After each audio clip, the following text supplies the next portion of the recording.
اعوذ باللہ من الشیطان الرجیم بسم اللہ الرحمن الرحیم رب اشرح لی صدری ویسر لی امری واحلل عقدۃ من لسانی یفقہوا قولی اللہم فقہنا فی الدین رب یسر ولا تعسر وتمم بالخیر وبک نستعین رب زدنی علما رب زدنی علما رب زدنی علما۔ السلام علیکم ورحمۃ اللہ وبرکاتہ۔ وعلیکم السلام۔ وعلیکم السلام ورحمۃ اللہ وبرکاتہ۔ کیا حال ہے آپ لوگوں کا؟ الحمدللہ۔ الحمدللہ، آپ کیسے ہیں؟ آپ ہی؟ اللہ کا شکر ہے۔ الحمدللہ، اللہ پاک کا احسان۔ اللہ کے فضل سے دورہ قرآن میں آج ہمارا 17 پارہ ہے اور سورہ انبیاء ہے۔ ہم اپنے اس پارے کا آغاز کرتے ہیں۔ سورہ انبیاء جو ہے وہ مکی صورت ہے، اس میں 112 آیات اور 7 رکوع ہیں۔ بسم اللہ الرحمن الرحیم۔ اقترب للناس حسابهم وهم فی غفلۃ معرضون۔ لوگوں کے لیے ان کا حساب قریب آ گیا اور وہ غفلت میں منہ موڑنے والے ہیں۔ یعنی اس سے مراد جو ہے اللہ رب العزت فرما رہے ہیں کہ قیامت کا وقت جو ہے وہ قریب آ گیا ہے۔ یعنی نبی صلی اللہ علیہ وسلم اور جب نبی صلی اللہ علیہ وسلم سے قیامت کے بارے میں پوچھا گیا تو نبی صلی اللہ علیہ وسلم نے اپنے ہاتھ کی دونوں انگلیوں کو اٹھا کر کہا، یعنی شہادت والی اور اس کے ساتھ کہ میں اور قیامت جو ہوں اس کے ساتھ ساتھ ہیں، یعنی اس طرح ساتھ ساتھ ہیں کہ لوگوں کے حساب کا وقت ان کے سر پر آن پڑا ہے، لیکن لوگ جو ہیں وہ غفلت برت رہے ہیں، یعنی اس کے لیے کوئی عمل جو ہے وہ جمع نہیں کر رہے۔ ان کی رب کی طرف سے کوئی بھی نیا ذکر ان کے پاس نہیں آتا مگر وہ اس کو مشقت سے سنتے ہیں اور وہ کھیل رہے ہوتے ہیں۔ جب بھی یعنی اس سے مراد کفار ہیں، اس طرح یعنی کوئی بھی ذکر یعنی اللہ کی طرف سے اس سے مراد وہی ہے کہ جب بھی وہی آتی ہے تو اس کو وہ مشقت سے سنتے ہیں، یعنی ان کا دل نہیں ہوتا اور نفاق پر جمے ہوئے ہوتے ہیں اور وہ اس میں یعنی ان کے اندر وہ شوق جو ہے وہی کو سننے کا وہ نہیں ہوتا، اور وہ کیا کرتے ہیں کہ لا و لاب میں پڑے ہوئے ہوتے ہیں، یعنی کھیل کود میں لگے ہوئے ہوتے ہیں اس حالت میں کہ دل ان کے غافل ہوتے ہیں۔ اور جن لوگوں نے ظلم کیا انہوں نے خفیہ سرگوشیاں کی کہ یہ تمہارے ہی جیسا آدمی ہے، یعنی جو کفار تھے وہ کیا کہتے تھے، نبی صلی اللہ علیہ وسلم کا مذاق اڑاتے ہوئے کیا کہتے تھے کہ یہ ہمارے ہی جیسا آدمی ہے، جس میں سے بعض جو تھے کہتے تھے اچھا یہ ہے وہ آدمی جو یہ کہتا ہے کہ میرے اوپر جو ہے وہ قرآن اترا ہے۔ تو اس طرح وہ سرگوشیاں کرتے تھے نبی کو دیکھ کر، تو کیا اس کے جادو میں آتے ہو حالانکہ تم دیکھتے ہو۔ یعنی نبی صلی اللہ علیہ وسلم جو ہیں وہ یعنی نرم تھے اور یعنی شفیق تھے، تو جب لوگوں سے بات کرتے اور معاملات میں نرمی کرتے تو وہ نرمی جو ہے ان کے دلوں پر اثر کرتی، اور لوگ کیا کہتے تھے کہ یہ تو جادوگر ہے۔ رسول نے کہا میرا رب آسمان میں اور زمین میں ہر بات کو جانتا ہے اور سب کچھ سننے والا اور سب کچھ دیکھنے والا، یعنی ایک پتہ نہیں گرتا لیکن وہ بھی اللہ کے علم میں ہوتا ہے۔ بلکہ وہ کہتے ہیں کہ خوابوں کی پریشان باتیں ہیں، بلکہ اس نے گھڑ لیا ہے، بلکہ وہ شاعر ہے، چنانچہ وہ ہمارے پاس کوئی معجزہ لائے جیسا کہ پہلے رسولوں کو بھیجا گیا ہے۔ یعنی جب اب پہلے تو وہ فزیکل ٹارچر کر رہے تھے، اب وہ جب اس کا وہ کے رزلٹ نہیں نکلا تو اب انہوں نے کیا کیا ہے، یعنی مینٹل ٹارچر جو ہے وہ شروع کر دیا ہے۔ کبھی کہہ رہے ہیں کہ یہ خوابوں کی باتیں ہیں اور کبھی کہتے ہیں کہ وہ شاعر ہے اور کبھی کہتے ہیں کہ خود سے گھڑ لیا گیا ہے، یعنی اپنی ایک بات پہ بھی قائم نہیں ہے کہ ایک انسان ایک ہی ہو سکتا ہے نا، یا تو شاعر ہو یا پھر وہ جادوگر ہو یا وہ اس طرح، یعنی وقتاً فوقتاً جو ہے وہ اپنے بیان بدلتے جا رہے ہیں۔ ان سے پہلے کوئی بستی ایمان نہیں لائی جسے ہم نے ہلاک کیا، تو کیا وہ لوگ ایمان نہیں لائیں گے؟ اور آپ سے پہلے نہیں بھیجے ہم نے مگر کچھ مردوں کو ہم جن کی طرف وحی کرتے ہیں، چنانچہ اہل ذکر سے پوچھ لو اگر تم نہیں جانتے۔ اس سے مراد یہودی اور عیسائی علماء ہیں، اور ہم نے ان کے جسم ایسے نہیں بنائے تھے کہ وہ کھانا نہ کھاتے ہوں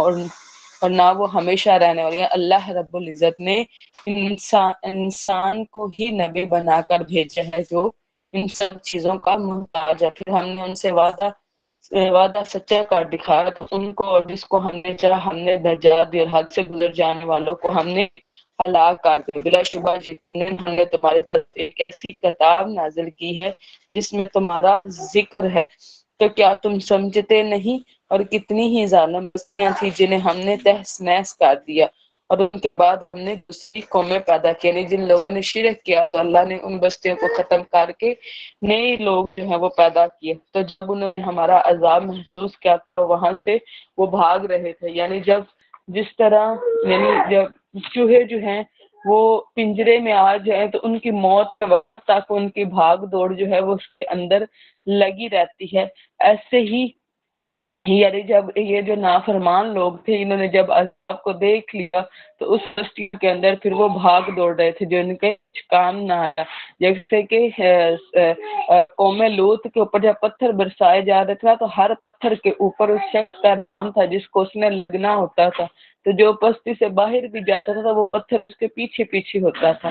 بھاگو مت اور واپس جاؤ اس عیش کے سامان کی طرف جو تمہیں دیا گیا تھا اور اپنے گھروں میں، تاکہ تم سے پوچھا نے کہا کہ ہائے ہماری کم بختی، یقیناً ہم ہی ظالم تھے۔ جب انہوں نے عذاب کو دیکھ لیا تو پھر انہوں نے اپنے ظلم کا، اپنے گناہ کا بھی اقرار کر لیا، تو ان کی ہمیشہ یہی پکار رہی یہاں تک کہ ہم نے انہیں کٹا ہوا بجھا ہوا بنا دیا۔ جب ان کے اوپر جو ہے وہ عذاب آ رہا تھا تب وہ اپنے گناہوں کو ایکسیپٹ کر رہے تھے، وہ اس وقت تک ایکسیپٹ کرتے رہے جب تک کہ وہ بستی یعنی نصف نابود ہو گئی، اور ہم نے آسمان کو اور زمین کو اور جو ان دونوں کے درمیان ہے ان کو کھیلتے ہوئے پیدا نہیں کیا، یعنی اللہ تعالیٰ نے اس کو بے مقصد پیدا نہیں کیا۔ اگر ہم ارادہ کرتے ہیں کہ کوئی کھیل بنائے تو ہم اسے اپنے ہی پاس سے بنا لیتے، یعنی اگر اللہ کا ارادہ ہوتا کوئی گیم کا تو اس کے لیے اللہ کو زمین و آسمان بنانے کی ضرورت نہیں تھی، بلکہ اللہ تعالیٰ اس کے بغیر ہی اس گیم کو بنا لیتے اگر ہم کرنے والے ہی ہوتے، بلکہ ہم حق کو باطل پر پھینکتے ہیں تو وہ اس کا دماغ کچل دیتا ہے، یعنی اس سے مراد یہ ہے کہ اللہ تعالیٰ حق کے ساتھ جو ہے وہ باطل کو ختم کرتے ہیں، یعنی حق ثابت کرتے ہیں جس سے باطل جو ہے وہ خود بخود ختم ہو جاتا ہے، چنانچہ اچانک وہ مٹنے والا ہوتا ہے،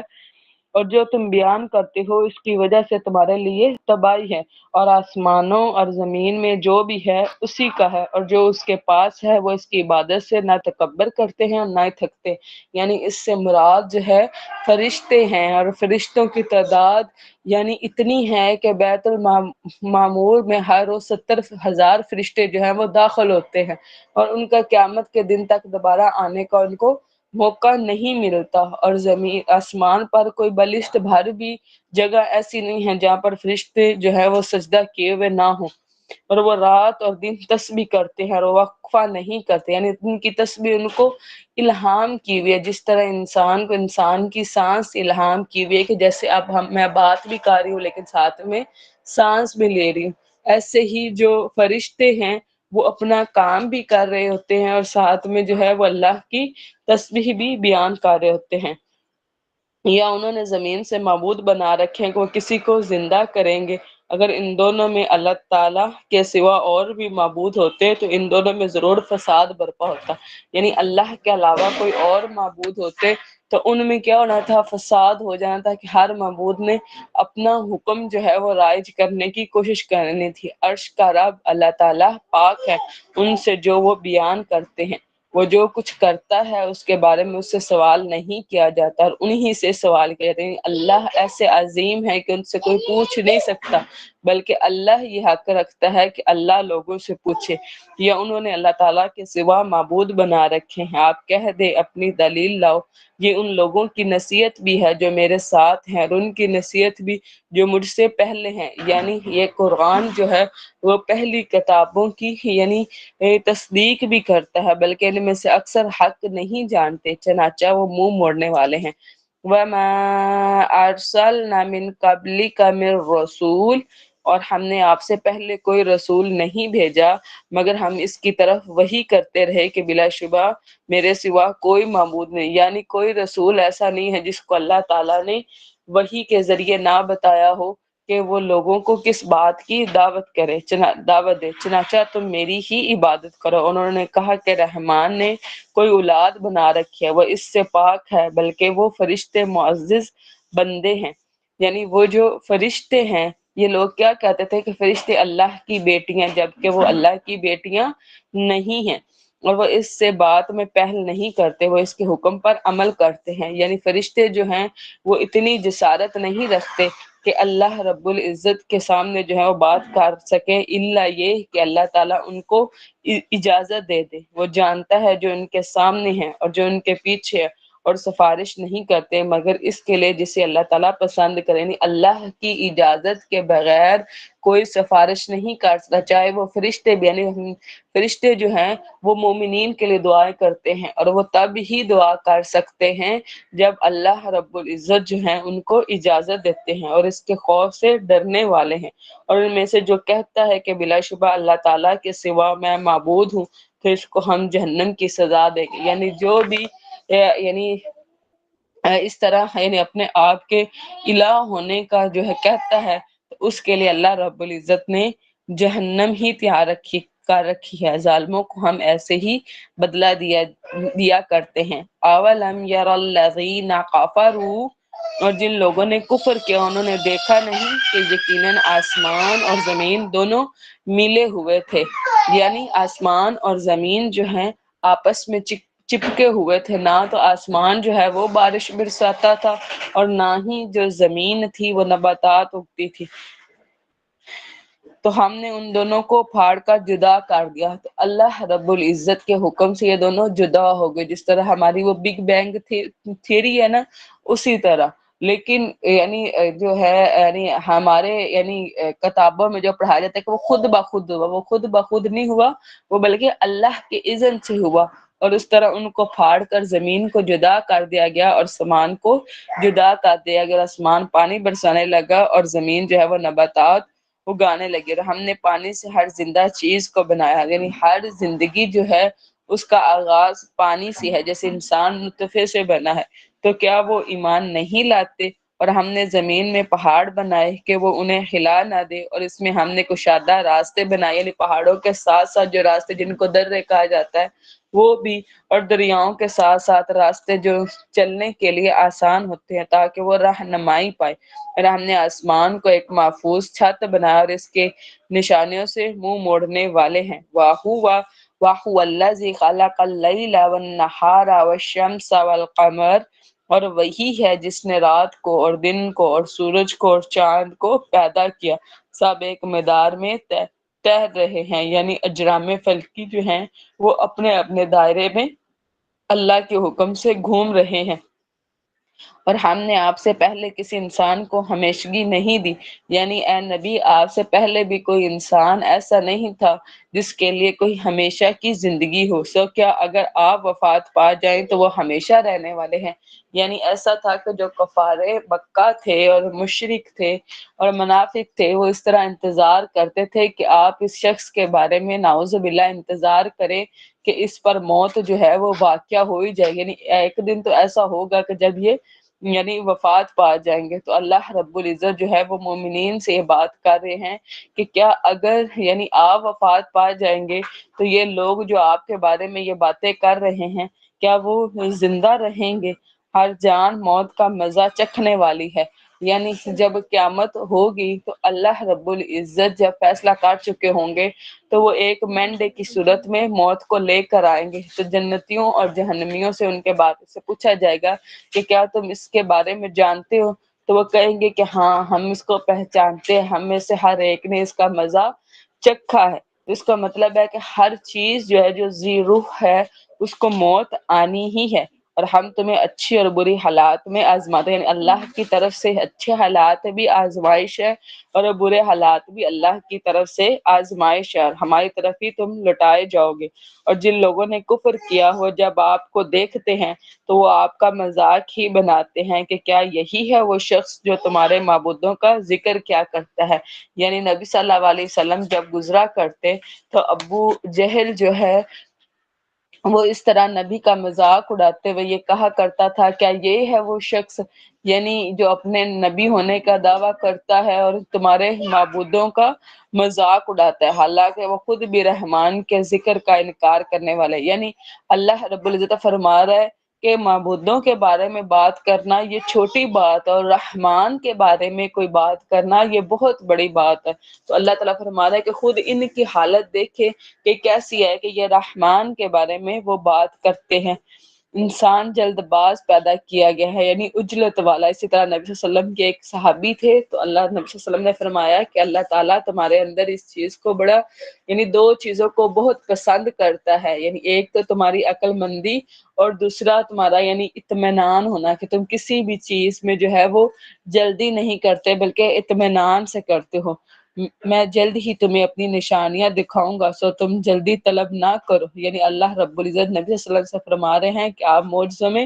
جلدی جو ہے وہ طلب نہ کرو۔ وَيَقُولُونَ مَتَىٰ هَٰذَا الْوَعْدُ، اور وہ لوگ کہتے ہیں کہ یہ وعدہ کب ہوگا، اس سے مراد قیامت کا وعدہ ہے۔ اگر تم سچے ہو، کاش جن لوگوں نے کفر کیا وہ جان پائیں جب وہ نہ اپنے چہروں سے آگ کو روک سکیں گے اور نہ اپنی پشتوں سے، اور نہ ہی ان کی مدد کی جائے گی۔ یعنی آگ جو ہے وہ ان کے چہروں کو، جہنم کی آگ اس سے مراد ہے کہ وہ ان کے چہروں کو جھلا دے گی، اور ان کی پشتوں کو جو ہے وہ اس طرح آگ سے داغا جائے گا، اور اس وقت ان کی کوئی مدد کرنے والا نہ ہوگا۔ یعنی ان کو کوئی جہنم سے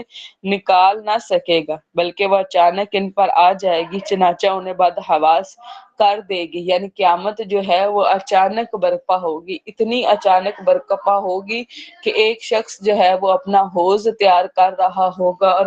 پانی جو ہے وہ ابھی تک یعنی نکلا نہیں ہوگا، یعنی تو جو قیامت ہے وہ آ جائے گی۔ اور کینچی سے کپڑا کاٹا جا رہا ہوگا اور ابھی وہ کپڑا کٹا نہیں ہوگا کہ قیامت آ جائے گی،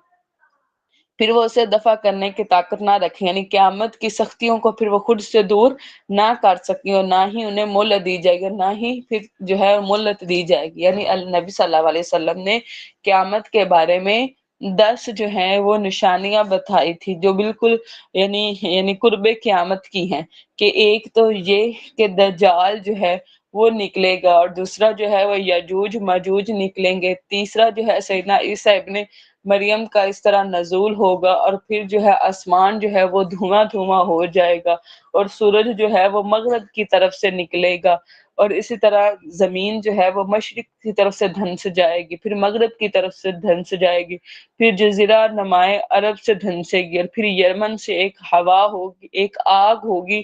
جو نکلے گی، اور جس سے جو ہے وہ سارے لوگوں کو اکٹھا کر کے حشر کی زمین کی طرف لے جائے گی، اور شام ہی حشر کی زمین ہے۔ اور نبی صلی اللہ علیہ وسلم فرمایا کہ جب ایک نشانی یعنی سورج کا مغرب سے طلوع ہونا یہ ظاہر ہوگی، تو باقی پھر جتنی بھی نشانیاں ہیں وہ جلدی جلدی جلدی جلدی ہوتی جائیں گی، اور پھر اچانک قیامت جو ہے وہ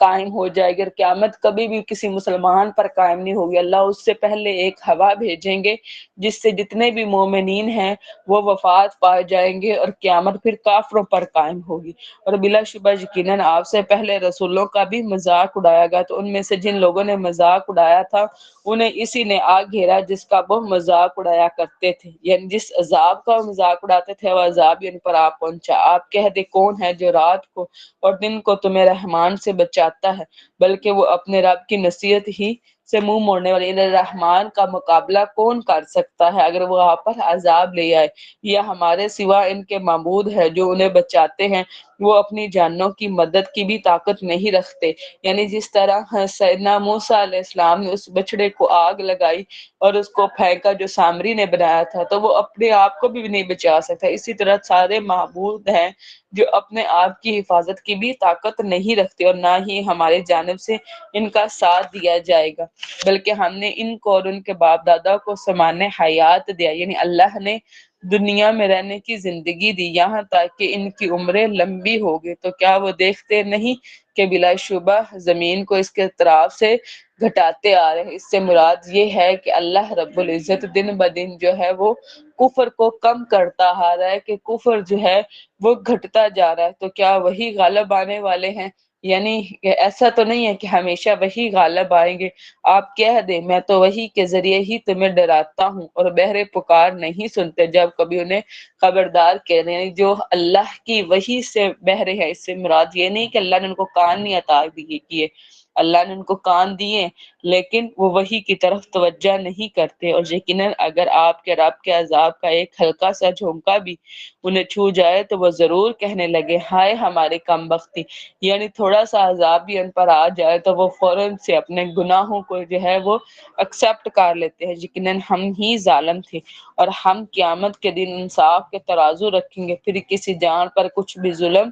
نہیں کیا جائے گا۔ اس طرح ایک شخص آئے گا جس کے بہت سارے جو ہیں وہ رجسٹرڈ ہوں گے، جو گناہوں سے بھرے ہوئے ہوں گے، تو وہ کہے گا، اللہ تعالیٰ سے پوچھے گا کیا تو نے یہ گناہ کیے ہیں؟ تو وہ کہے گا کہ ہاں میں نے یہ گناہ کیے ہیں، تو کہے گا کہ یا اللہ ان گناہوں کے بعد اب میری کیا بخشش ہوگی؟ تو اللہ تعالیٰ فرمائے گا کہ آج کے دن کسی پر ظلم نہیں کیا جائے گا۔ پھر ایک ورقہ آئے گا، یعنی ایک صرف ورق ہوگا جس کے اوپر جو ہے وہ کلمہ شہادت لکھا ہوا ہوگا، تو وہ کہے گا کہ یا اللہ اس بھاری بھرکم رجسٹر کے مقابلے میں یہ ایک ورق کیا وزن دے گا؟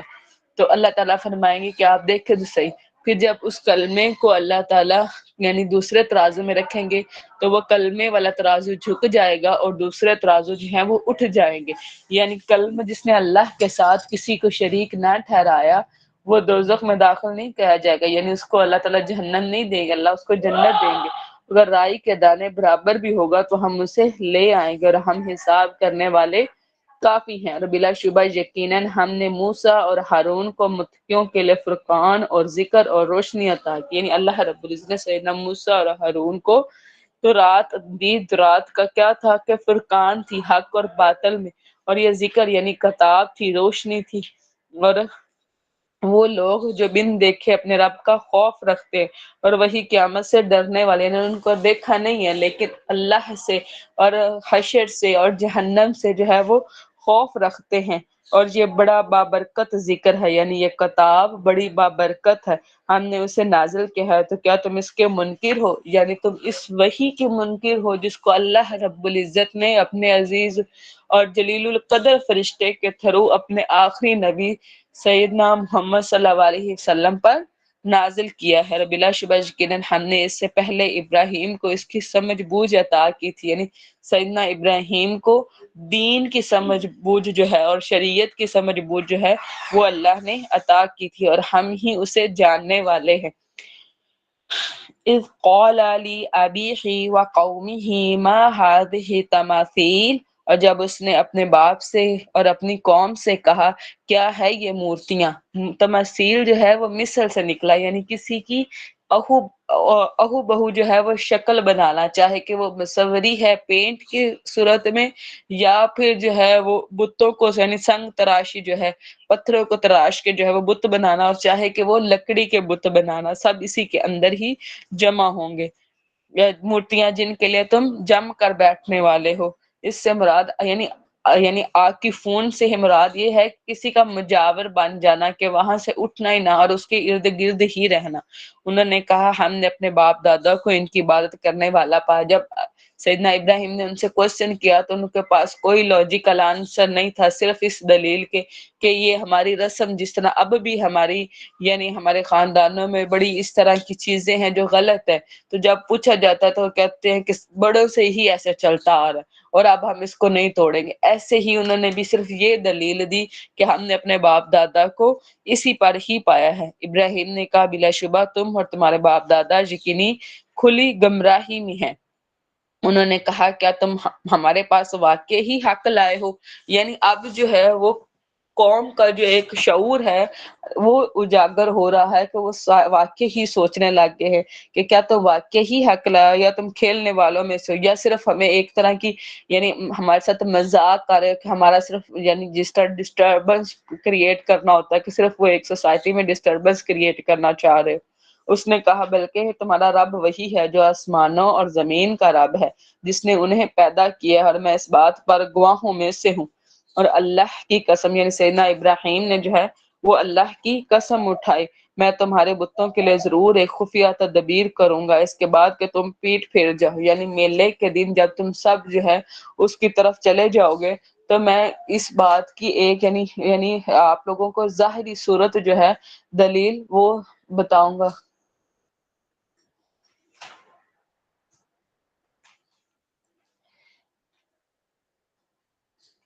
بس اس نے انہیں ٹکڑے ٹکڑے کر دیا. اب یہ کیا تھا؟ یہ میلے کا دن تھا، اور سیدنا ابراہیم علیہ السلام نے اپنی زندگی میں جو ہے وہ 3 جھوٹ بولے، جو کہ جھوٹ نہیں تھے، بطور توریہ تھے. توریہ یہ ہوتا ہے کہ کسی کو یعنی حق بات یعنی جو حقیقت ہے وہ بھی نہ بتائی جائے اور جھوٹ بھی نہ بولا جائے، لیکن یعنی ایسے ذو معنی الفاظ جو ہے وہ استعمال کیے جائیں جس سے یعنی بتانا مقصد نہ ہو، یعنی بات آپ ظاہر نہیں کرنا چاہتے. اب سامنے والا پوچھ بھی رہا اور آپ اس سچویشن میں ہے کہ آپ نے جواب بھی دینا، تو ایسے الفاظ استعمال کیے جائیں جو یعنی بات بھی نہ پتہ چلے اور یعنی جواب بھی دے دیا، اس کو توریہ کہتے ہیں. تو اس لیے جب انہوں نے یعنی 3 دفعہ توریہ کیا، جب وہ میلے پر سارے کے سارے لوگ جانے لگے، انہوں نے سیدنا ابراہیم سے کہا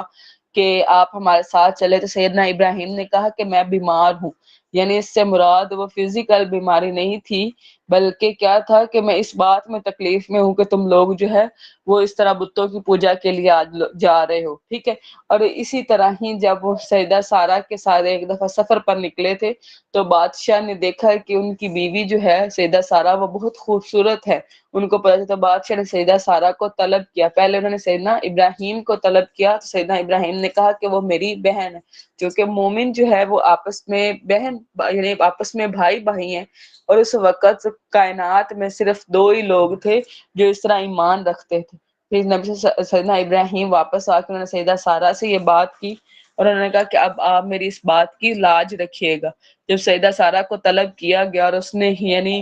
گناہ کی وجہ سے ہاتھ بڑھایا، تو اللہ کی اذن سے ان کا ہاتھ جو تھا اس بادشاہ کا پتھر کا ہو گیا. اس نے کہا کہ تم اپنے رب سے دعا کرو کہ یہ مجھ سے یہ مصیبت چلی جائے، تو میں جو ہوں یعنی آپ کی طرف نہیں دیکھوں گا. اور 3 دفعہ ایسا ہوا، اور 3 دفعہ یعنی سیدہ سارہ دعا کرتی تو ہاتھ ٹھیک ہو جاتا، اور پھر وہ سیدہ سارہ کی طرف جو ہے وہ ہاتھ بڑھاتے. تو اس طرح تیسری دفعہ کے بعد اس نے پھر اپنی غلاموں کو کہا کہ تم کسی انسان کو میرے پاس نہیں لائے، بلکہ تم کسی جن کو میرے پاس لے آئے. پھر انہوں نے سیدہ سارہ کے ساتھ سیدہ ہاجرہ کو یعنی بطور خدمت جو ہے وہ اس طرح پیش کیا، اور پس اس نے انہیں ٹکڑے ٹکڑے کر دیا سوائے ان کے بڑے کے. اب یہ تیسرا تھا کہ جب ان سے پوچھا گیا کہ اس کو کس نے ٹکڑے ٹکڑے کیا یعنی بتوں کو، تو سیدنا ابراہیم نے کہا کہ اس کے بڑے سے پوچھ لے. ٹھیک ہے. تو یہ 3 توریہ تھے ان کے. بس انہوں نے انہیں ٹکڑے ٹکڑے کیا سوائے ان کے بڑوں کے، تاکہ وہ اس کی جانب رجوع کریں. انہوں نے کہا کس نے ہمارے معبودوں کے ساتھ ایسا کیا ہے؟ بلا شبہ وہ یقیناً ظالموں میں سے. لوگوں نے کہا کہ ہم نے ایک نوجوان کو ان کا ذکر کرتے سنا ہے. جس طرح میں نے آپ کو بتایا تھا نا، سیدنا ابراہیم نے بھی جب دعوت کا جو ہے وہ سلسلہ شروع کیا تو وہ نوجوان یعنی جوانی کی عمر تھی، جسے ابراہیم کہتے ہیں. یعنی لوگوں نے کہا کہ ایک لڑکا تو ایسا ہے جو یعنی ہمارے بتوں کے بارے میں غلط باتیں کرتا ہے، تو ہمیں یقین ہے کہ اس نے ہی ایسا کیا ہوگا. انہوں نے کہا تو اسے سب کی آنکھوں کے سامنے لاؤ تاکہ گواہ ہو جائے. یعنی سیدنا ابراہیم کو بلا کے لایا جائے تاکہ سب اس پر گواہی دے کہ یہی وہ لڑکا ہے. انہوں نے کہا اے ابراہیم، کیا تم نے ہمارے معبودوں کے ساتھ یہ کیا ہے؟ ابراہیم نے کہا بلکہ ان کے بڑے نے یہ کیا ہے، چنانچہ اگر وہ بولتے ہیں تو انہی سے پوچھ لو. یعنی ان کو یہ کنسیپٹ دینا تھا کہ یہ اپنے آپ کی حفاظت نہیں کر سکتے، یہ تو بول بھی نہیں سکتے، تو یہ تمہاری کیا حفاظت کریں گے؟ تو وہ اپنے دلوں کی جانب مائل ہوئے. یعنی اس سے مراد یہ ہے کہ ان کا ایک دفعہ دوبارہ پھر جو ہے وہ شعور کی طرف گئے اور وہ سوچنے پر مجبور ہو گئے کہ ہاں واقعی ہی جو بول نہیں سکتے تو ہم ان کی عبادت کیسے کر سکتے ہیں. سو انہوں نے کہا یقیناً تم ہی ظالم ہو. اور وہ ایک لمحہ جو تھا جس میں ان کو شعور حاصل ہوا اور وہ دوبارہ ہی اپنے اصل کی طرف جو ہے وہ پلٹا، یعنی اپنے کفر کی طرف پلٹا. پھر وہ اپنے سروں پر الٹے کر دیے، یعنی وہی جہاں سے ان کا کفر شروع ہوا تھا دوبارہ اسی کفر پر. بلا شبہ یقیناً تمہیں معلوم ہی ہے کہ یہ بولتے نہیں. یعنی کتنی کمزور دلیل ہے کہ ابراہیم تمہیں پتا تو ہے کہ ہمارے معبود جو ہے وہ بولتے نہیں ہیں. ابراہیم نے کہا تو کیا تم اللہ تعالیٰ کے سوا ان کی عبادت کرتے ہو جو تمہیں کچھ بھی نفع نہیں دے سکتے اور نہ ہی تمہیں نقصان پہنچا سکتے ہیں؟ افسوس ہے تم پر بھی اور ان پر بھی جن کی تم اللہ تعالیٰ کے سوا عبادت کرتے ہو. تو کیا تم عقل نہیں رکھتے؟ قالوا حرقه وانصروا، اور انہوں نے کہا کہ اسے جلا دو اور اپنے معبودوں کی عبادت اپنے معبودوں کی مدد کرو. یعنی کیسے لوگ ہیں جو اپنے رب کی مدد کر رہے ہیں؟ اگر تم کچھ کرنے ہی والے ہو. ہم نے کہا یا نار کونی بردا وسلاما علی ابراہیم، جب ان کے لیے آگ جلائی گئی تو اللہ رب العزت نے آگ کو جو ہے وہ حکم دیا کہ سیدنا ابراہیم کے لیے ٹھنڈی اور سلامتی، یعنی اتنی بھی ٹھنڈک نہیں کہ وہ برداشت نہ ہو، بلکہ ایسی ٹھنڈک جو سلامتی والی ہو کہ آپ اے آگ سیدنا ابراہیم کے لیے سلامتی والی ہو جائے۔ اور سیدنا ابراہیم کو جب آگ میں ڈالنے لگے تو سیدنا ابراہیم نے یہ کلمہ پڑھا، حسبنا اللہ و نعم الوکیل، اور جو بھی شخص یعنی مصیبت کے وقت اس کلمے کو پڑھے تو اللہ رب العزت اس کی مصیبت جو ہے اسے دور کر دیتے ہیں۔ اور یہ جو دعا ہے اسے دعا ابراہیم کہا جاتا ہے، اس کو آپ انڈر لائن کر لیں۔ اور یعنی بخار کے جو مریض ہیں ان کے لیے اگر یہ دعا پڑھی جائے تو اللہ کے حکم سے ان کو اللہ شفا دیتا ہے۔ اور انہوں نے اس سے ایک سازش کا ارادہ کیا، چنانچہ ہم نے انہیں سب سے زیادہ خسارے والا بنا دیا، اور ہم نے اسے اور لوط کو زمین کی طرف نجات دی۔ یعنی جب وہ آگ سے یعنی بالکل صحیح کرنی باہر نکلے تو سیدنا لوط علیہ السلام تھے جو ان پر ایمان لے کے آئے۔ تو سیدنا لوط اور سیدنا ابراہیم جو ہیں وہ یعنی وہاں سے عراق سے پھر انہوں نے سفر کیا اور ملک کے شام میں آ کر بسے، جس میں ہم نے جہانوں کے لیے برکتیں رکھے ہیں، یعنی یہ ارض مقدس ہے۔ اور ہم نے اسے اسحاق عطا کیا کیونکہ اللہ کی رضا کے لیے انہوں نے اپنے خاندان کو چھوڑا، تو اللہ تعالیٰ نے بطور تحفہ جو ہے اسے اسحاق عطا کیے، اور یعقوب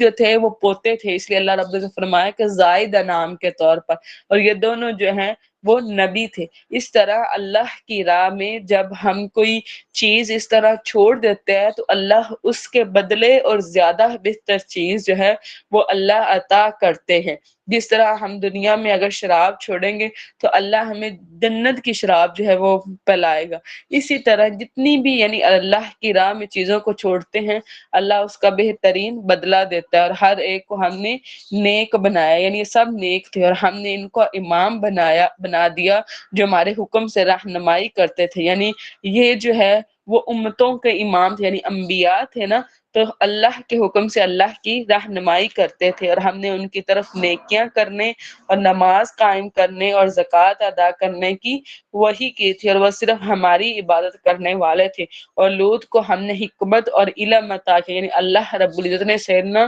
لوط علیہ السلام کو فقیہ بنایا تھا اور حکمت جو ہے وہ دی تھی۔ یہ اللہ کی بڑی نعمت ہے، حکمت کا مل جانا، اور ہم نے اسے اس بستی سے نجات دی جو بدکاریاں کرتی تھی۔ اس سے مراد صدوم کی بستی تھی، اور یقیناً وہ برے نافرمان لوگ تھے۔ اور لوط کو ہم نے اپنی رحمت میں داخل کیا، یقیناً وہ نیک لوگوں میں سے تھا۔ وَنُوحًا إِذْ نَادَىٰ مِن قَبْلُ، اور نوح کو جب اس سے پہلے اس نے ہمیں پکارا، یعنی اللہ رب العزت نے اپنے ایک نبی کی پکار پر پوری دنیا کو جو ہے وہ ڈبو دیا تھا، تو ہم نے اس کی دعا قبول کی، پس ہم نے اسے اور اس کے ساتھیوں کو بہت بڑے غم سے نجات دلائی، اور ہم نے اس کی مدد کی کہ اس کی قوم کے مقابلے میں جنہیں ہماری آیات کو جھٹلایا تھا یقیناً وہ برے لوگ تھے، تو ہم نے ان سب کو غرق کر دیا۔ اور داؤد اور سلیمان کو، یہ دونوں جو ہیں بنی اسرائیل میں سے تھے اور نبی تھے، اور دونوں باپ بیٹا تھے۔ اور جب وہ دونوں ایک کھیت کے بارے میں فیصلہ کر رہے تھے، جب اس میں کچھ لوگوں کی بکریاں چر گئی تھی اور ہم ہی ان کے فیصلے کے گواہ تھے، یعنی ایسا ہوا تھا کہ ایک شخص کی بکریاں تھی جو کسی دوسرے شخص کے انگوروں کا باغ تھا اس میں سے چر گئی تھی، اور وہ فیصلہ لے کر سیدنا داؤد علیہ السلام کے پاس آئے، تو سیدنا داؤد علیہ السلام نے یہ فیصلہ کیا کہ جو بکریاں ہیں وہ باغ کے مالک کو دے دی جائے۔ سیدنا سلیمان علیہ السلام نے یہ کہا کہ یا داؤد آپ اس سے بھی بہترین، ان کے وہ والد تھے نا، اپنے والد سے انہوں نے مخاطب ہو کر کہا کہ آپ اس سے زیادہ بہتر فیصلہ کر سکتے ہیں، تو انہوں نے کہا کہ وہ کیا ہے؟ انہوں نے کہا کہ بہتر فیصلہ یہ ہے کہ جو بکریاں ہیں وہ باغ والے کے حوالے کر دی جائیں، اور جو باغ ہے وہ بکریوں کے مالک کے حوالے کر دی جائیں، جب تک کہ وہ جو انگوروں کے گوشے خراب ہوئے ہیں وہ انگور دوبارہ اپنی اصلی حالت میں آ جائیں۔ جب وہ اصلی حالت میں آ جائے تو انگور باغ والے کو، جس کا باغ ہے اس کو باغ دے دیا جائے، اور جس کی بکریاں ہیں اس کی بکریاں اس کو واپس دے دی جائیں۔ تو ہم نے سلیمان کو سمجھا دیا، یعنی یہ جو فیصلہ تھا وہ اللہ رب العزت نے سیدنا سلیمان کے اندر اس کو یعنی القاء کر دیا یا ان کو سمجھا دیا، اور ہم نے دونوں کو حکمت اور علم عطا کیا۔ یعنی اس سے مراد سیدنا داؤد کی کوئی نعوذ باللہ حکمت کم نہیں ہے، اس سے بلکہ ایک اجتہاد کا مسئلہ جو ہے وہ حل ہوتا ہے کہ اجتہاد کرنے والے کے لیے دوہرا ثواب ہے۔ اگر تو اس کا اجتہاد ٹھیک ہے تو یعنی ٹھیک ہونے کا بھی ثواب اور اجتہاد کرنے کا بھی ثواب، اور اگر اس کا اجتہاد غلط ہے تو اس کے اجتہاد کرنے کا ثواب تو باقی رہتا ہے، یعنی یا تو اس کو 2 ثواب ملتے ہیں یا ایک۔ اجتہاد کا مطلب یہ ہوتا ہے کہ اللہ کے احکامات اور نبی کی احادیث کو جمع کر کے اگر کوئی مسئلہ آئے تو اس میں سے اس کا یعنی اس کی نس نکالی جائے، ٹھیک ہے، اور علم عطا کیا۔ اور داؤد کے ساتھ ہم نے پہاڑوں کو اور پرندوں کو بھی مسخر کیا، یعنی سیدنا داؤد علیہ السلام خوش الحان تھے، ٹھیک ہے، تو وہ جب تسبیح کیا کرتے تھے تو پہاڑ جو ہے وہ ان کے ساتھ تسبیح کیا کرتے تھے، اور پرندے بھی، اور ہم کرنے ہی والے تھے۔ اور ہم نے اس کو تمہارے لیے زرہ بنانی سکھائی، یعنی سب سے پہلی جو لوہے سے زرہ بننا شروع ہوئی جو کنڈیوں والی تھی وہ سیدنا داؤد کی طرف اللہ نے وحی کی تھی تاکہ تمہاری جنگ میں تمہیں محفوظ رکھے۔ تو کیا تم شکر ادا کرنے والوں، یعنی اللہ کا کتنا احسان ہے۔ اور سلیمان کے لیے تیز ہوا کو مسخر کر، یعنی ہوا جو تھی وہ سیدنا سلیمان علیہ السلام کے حکم کے تابعہ تھی، اور جو اس کے حکم سے زمین کی طرف چلتی تھی جس میں ہم نے برکتیں رکھی۔ اس سے مراد بیت المقدس تھی، یعنی شام کا علاقہ ہے، اور زیادہ تر انبیاء جو ہیں وہ اس طرف یعنی اس علاقے میں رہے ہیں، یعنی ان کا مسکن رہا ہے، اور قیامت جو ہے وہ بھی شام کے علاقے میں، یعنی حشر جو ہے وہ وہی اس علاقے میں قائم ہوگا،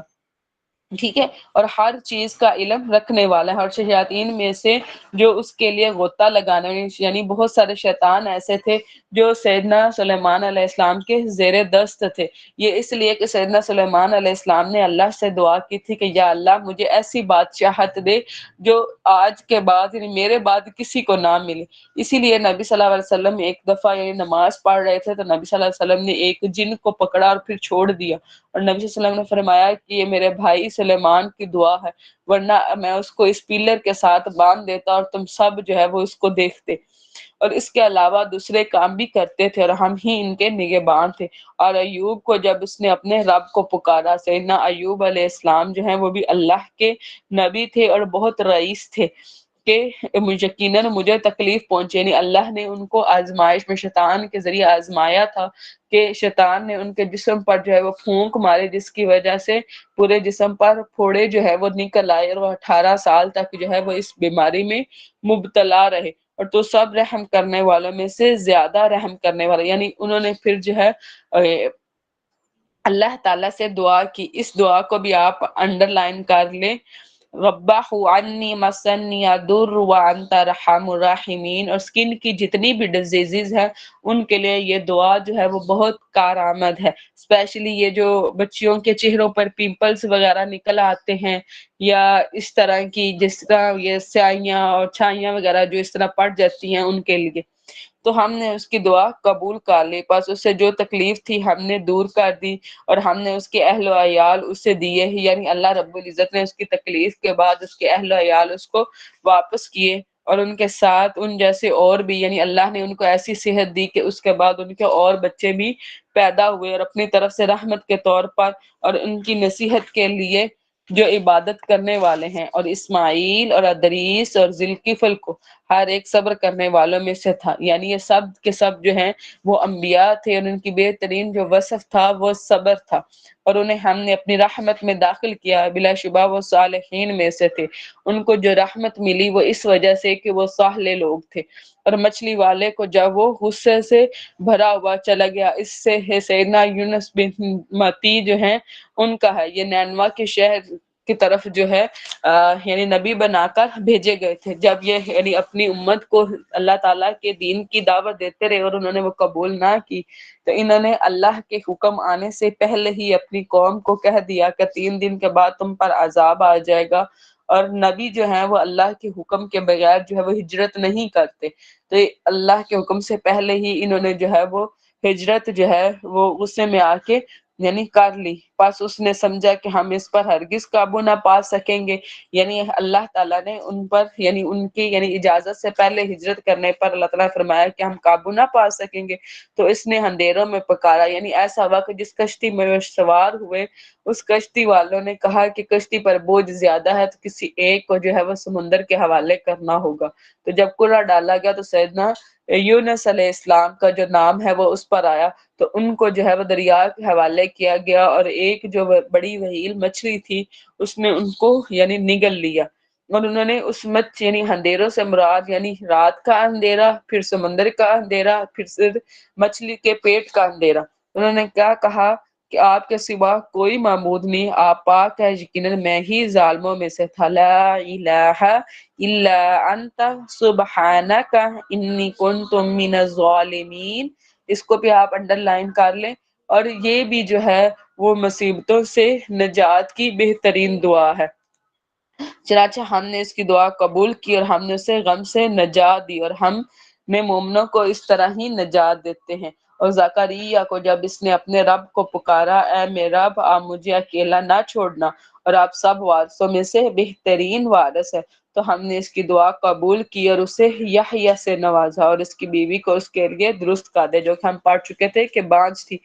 یقیناً وہ نیک کاموں میں جلدی کرتے تھے، یعنی جس طرح ہم کہتے ہیں نا فاستابقوا الخیرات، اس سے مراد یعنی نیکی کے کاموں میں سبقت لے جانا ہے، اور ہمیں رغبت اور خوف سے پکارتے تھے، یعنی شوق کے ساتھ بھی اور اللہ کے ڈر سے بھی، اور ہمارے لیے عاجزی کرنے والے تھے۔ اور وہ عورت جس نے اپنی عصمت کی حفاظت کی، یعنی اس سے مراد سیدہ مریم ہے، جنہوں نے اپنی یعنی ان کی عصمت کی گواہی جو ہے وہ خود اللہ رب العزت جو ہے وہ قرآن پاک میں دے رہے ہیں کہ انہوں نے اس کی حفاظت کی، تو ہم نے اس میں اپنی رخ میں سے پھونکا، یعنی اس سے مراد سیدنا جبرائیل علیہ السلام کی وہ پھونک ہے جو ان کے آستین یا گریبان میں جو ہے وہ پھونک ماری گئی، جس سے وہ انہوں نے حمل کو اٹھا لیا، اور ہم نے اسے اور اس کے بیٹے کو جہانوں کے لیے نشانی بنایا ہے۔ یقیناً یہ تمہاری امت ایک ہی امت ہے، یعنی اس سے مراد دین ہے کہ یہ دین ہمیشہ سے ہی دین اسلام ہے، اور میں تمہارا رب ہوں، سو تم میری عبادت کرو۔ اور انہوں نے اپنا معاملہ آپس میں ٹکڑے ٹکڑے کر دیا، یعنی کیا ہوا کہ دین کو ٹکڑے ٹکڑے کر دیا، کیسے؟ کچھ یہودی ہوئے، کچھ عیسائی، کچھ صابی، کچھ مسلمان، سب ہی ہماری طرف لوٹنے والے۔ اللہ تعالیٰ فرمانے کہ سب ہماری طرف جمع کیے جائیں گے، پس جو شخص نیکی کا کوئی عمل کرے اور وہ ایمان والا ہو تو اس کی کوشش کی ناقدری نہیں ہوگی، اور یقیناً ہم اسے ہی لکھنے والے ہیں۔ اور حرام ہے اس بستی پر جس کو ہم نے ہلاک کر دیا ہو، یقیناً وہ واپس نہیں لوٹیں، یعنی اس پر اس کے یعنی جس بستی کو اللہ نے ہلاک کیا ان پر جو ہے یہ چیز یعنی ممکن نہیں ہے کہ واپس جو ہے وہ زندگی ان کو ملے، حتیٰ کہ جب یاجوج اور ماجوج جو ہے وہ کھول دیے جائیں گے۔ یعنی اس قوم کے بارے میں کل بھی ہمارا تذکرہ ہوا تھا، ہم نے اس کا ذکر کیا تھا کہ قیامت کے قریب جو ہے یاجوج اور ماجوج جو ہیں وہ کھول دیے جائیں گے، یعنی ان کی جو دیوار ہے وہ ختم ہو جائے گی، اور وہ ہر یعنی پہاڑی سے چڑھ دوڑیں گے اور ہر بلندی سے دوڑ پڑیں گے، اور وہ سچا وعدہ قریب آ جائے گا، یعنی اس سے مراد قیامت کا دن ہے۔ اچانک ان لوگوں کی نگاہیں پھٹی کی پھٹی رہ جائیں گی، یعنی حیرانگی کی وجہ سے اور ان حالات کی وجہ سے جو لوگوں کی نگاہیں ہیں وہ اس طرح یعنی پھٹ جائیں گی جنہوں نے کفر کیا، ہائے ہماری بربادی، یقیناً ہم اس سے غفلت میں تھے۔ یہ بالکل وہی بات جہاں سے ہم نے سورہ انبیاء کا آغاز کیا تھا کہ وہ کیا ہے کہ اب آخرت کے بارے میں سوچتے نہیں اور غفلت میں پڑے ہوئے ہیں، بلکہ ہم ہی ظالم ہیں۔ بلا شبہ تم اور وہ جن کی اللہ کے سوا تم عبادت کیا کرتے تھے سب جہنم کا ایندھن ہے۔ یہاں سے بھی جو مشرک لوگ ہیں اور اس طرح وہ بری بری باتیں نکالتے ہیں کہ ہے یعنی جہنم کا ایندھن ہے، اس طرح تو سیدنا عیسیٰ علیہ السلام کی بھی عبادت کی جاتی ہے، تو نعوذ باللہ کیا انہیں بھی جہنم میں ڈالا جائے گا؟ تو یہ ان شیطانی وسوسے ہوتے ہیں، تم سب اس میں داخل ہونے والے ہو، اگر یہ معبود ہوتے تو اس میں داخل نہ ہوتے۔ یعنی کوئی رب یہ چاہ سکتا ہے کہ وہ اپنے آپ کو آگ لگا لے، اور یہ سب اسی میں ہمیشہ رہنے والے ہیں۔ اس میں ان کے لیے گدھے کی سی آواز ہوگی، یعنی جہنم خود بھی جو ہے وہ للکار رہی ہوگی، لیکن جب لوگ اس کے اندر ڈالے جائیں گے تو تکلیف کے مارے جو ہے وہ رو رہے ہوں گے اور چیخ و پکار ہوگی، اور وہ اس میں کچھ نہ سنیں گے، یعنی ایسا شور ہوگا کہ جو ایک دوسرے کی آواز جو ہے وہ نہ سن سکیں گے۔ ان الذین سبقت لهم منا الحسنى، یقیناً جن کے لیے ہماری جناب سے بھلائی کا فیصلہ پہلے ہو چکا، یعنی جب جیسے یوم لست سے ہی اللہ رب العزت کو جو ہے وہ علم ہے کہ کون شکی قلب ہے اور کون جو ہے وہ خیر پر ہے، تو اللہ تعالیٰ فرما رہے کہ جن کے ساتھ بھلائی کا فیصلہ جو ہے وہ ہو چکا ہے، اس جہنم سے دور رکھے جائیں گے، یعنی ان کو اس جہنم سے ان نیک لوگوں کو دور رکھا جائے گا، اس کی آہٹ بھی نہ سنیں گے، یعنی اس کی جو اتنا شور و غل کر رہے ہیں جہنمی لوگ، وہ اس کی آہٹ کو بھی نہ سنیں گے، اور ان نعمتوں میں ہمیشہ رہنے والے ہیں۔ انہوں نے بڑی گھبراہٹ غمگین نہ کرے گی، یعنی اس سے مراد وہ قیامت کے زلزلے اور وہ قیامت کی جو حالات و واقعات، جس طرح پہاڑ جو ہیں وہ چلائے جائیں گے، اور جس طرح آسمان جو ہے وہ لپیٹ لیا جائے گا، اور جس طرح جو تارے ہیں وہ ٹوٹ جائیں گے، وہ ساری جو خوف اور غمگین ہے وہ ان کو بالکل بھی گھبراہٹ اس چیز کی نہیں ہوگی، اور فرشتے ان کے استقبال کو آئیں گے۔ یعنی ایسے ہے کہ جب ان کو قبروں سے نکالا جائے گا، اور اس کے بارے میں 3-4 صحابہ کے نام لیے گئے کہ امید ہے کہ یہ وہ صحابہ ہیں، ٹھیک ہے، کہ جب ان کو قبروں سے نکالا جائے گا تو فرشتے جو ہے وہ دوڑ کر آئیں گے ان کی طرف، اور ان سے مصافحہ کریں گے اور ان کو مبارکباد دیں گے کہ تو یہ تمہاری محنت کا اجر آج تمہیں ملنے والا، یہ ہے تمہارا وہ دن جس کا تم سے وعدہ کیا جائے گا، یعنی حشر والے دن ان کو مبارکباد جو ہے وہ نصیب ہو رہی ہوگی، جس دن ہم آسمان کو لپیٹ دیں گے جیسے کتابوں کے لکھے ہوئے کاغذات لپیٹ دیے جاتے ہیں۔ یعنی اللہ کو یہ جو اتنا وسیع و عریض جو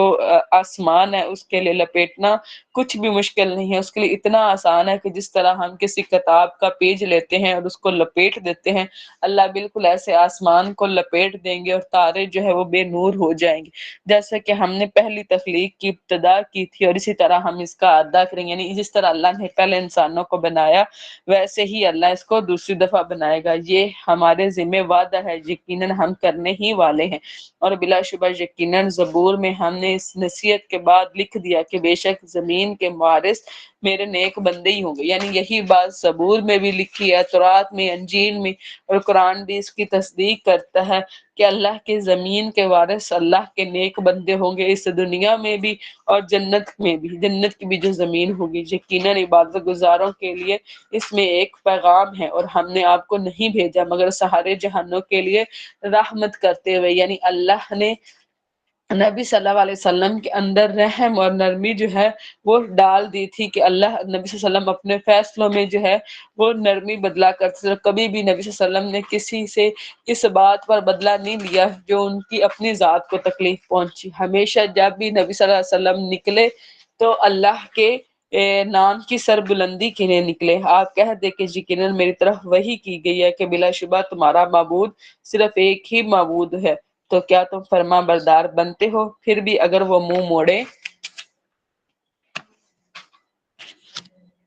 تو آپ فرمائیں کہ میں تمہیں برابر اطلاع کر چکا، یعنی جو اللہ نے مجھے وحی دی وہ میں نے تم لوگوں کو بتا دی، اور میں نہیں جانتا کہ جس کا تم سے وعدہ کیا جاتا ہے کہ آیا وہ قریب ہے یا دور، یعنی اس سے مراد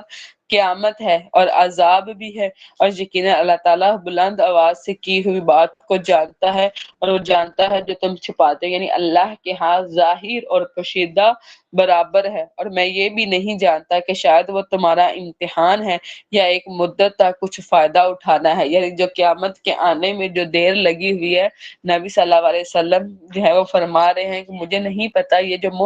جو ٹائم دیا گیا ہے وہ ایک مہلت کے دور پر دیا گیا ہے کہ ابھی بھی وقت ہے کہ نیکی کے رستے پر آ جاؤ، یا اللہ تعالیٰ نے رسی دراز کی ہوئی ہے کہ گناہوں میں مزید بڑھ جاؤ تو پھر اللہ تعالیٰ ایک ہی دفعہ اس رسی کو جو ہے وہ کھینچ لے۔ پیغمبر نے کہا اے میرے رب حق کے ساتھ فیصلہ فرما، ہمارا رب وسیع رحمت والا جس سے مدد مانگی جاتی ہے ان باتوں پر جو تم بیان کرتے ہو۔ یہاں پر الحمدللہ ہماری سورہ انبیاء مکمل ہوتی ہے، اور ہم سورہ حج کا جو ہے وہ آغاز کرتے ہیں۔ سورہ حج مدنی ہے، اس میں 78 آیات اور 10 رکوع ہیں۔ بسم اللہ الرحمن الرحیم،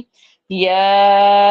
ایھا الناس اتقوا ربکم، اے لوگو اپنے رب سے ڈرو، یقیناً قیامت کا زلزلہ بہت بڑی چیز ہے۔ یعنی اللہ رب العزت جو ہے وہ قیامت سے پہلے ایک زلزلہ جو ہے وہ اس طرح قائم کریں گے، یعنی جب زمین کو ہلایا جائے گا اور زمین اپنے سارے بوجھ جو ہے وہ نگل دے گی، یعنی اس سے مراد یہ ہے کہ جب سور پھونکا جائے گا تو لوگ زمین کے اندر سے ایسے نکل آئیں گے جیسے کہ پودے۔ جس دن تم اسے دیکھو گے کہ ہر دودھ پلانے والی اس سے غافل ہو جائے گی۔ یعنی یہ دیکھیں کہ دودھ پلانے والی جو ماں ہے نا وہ اس آیت کو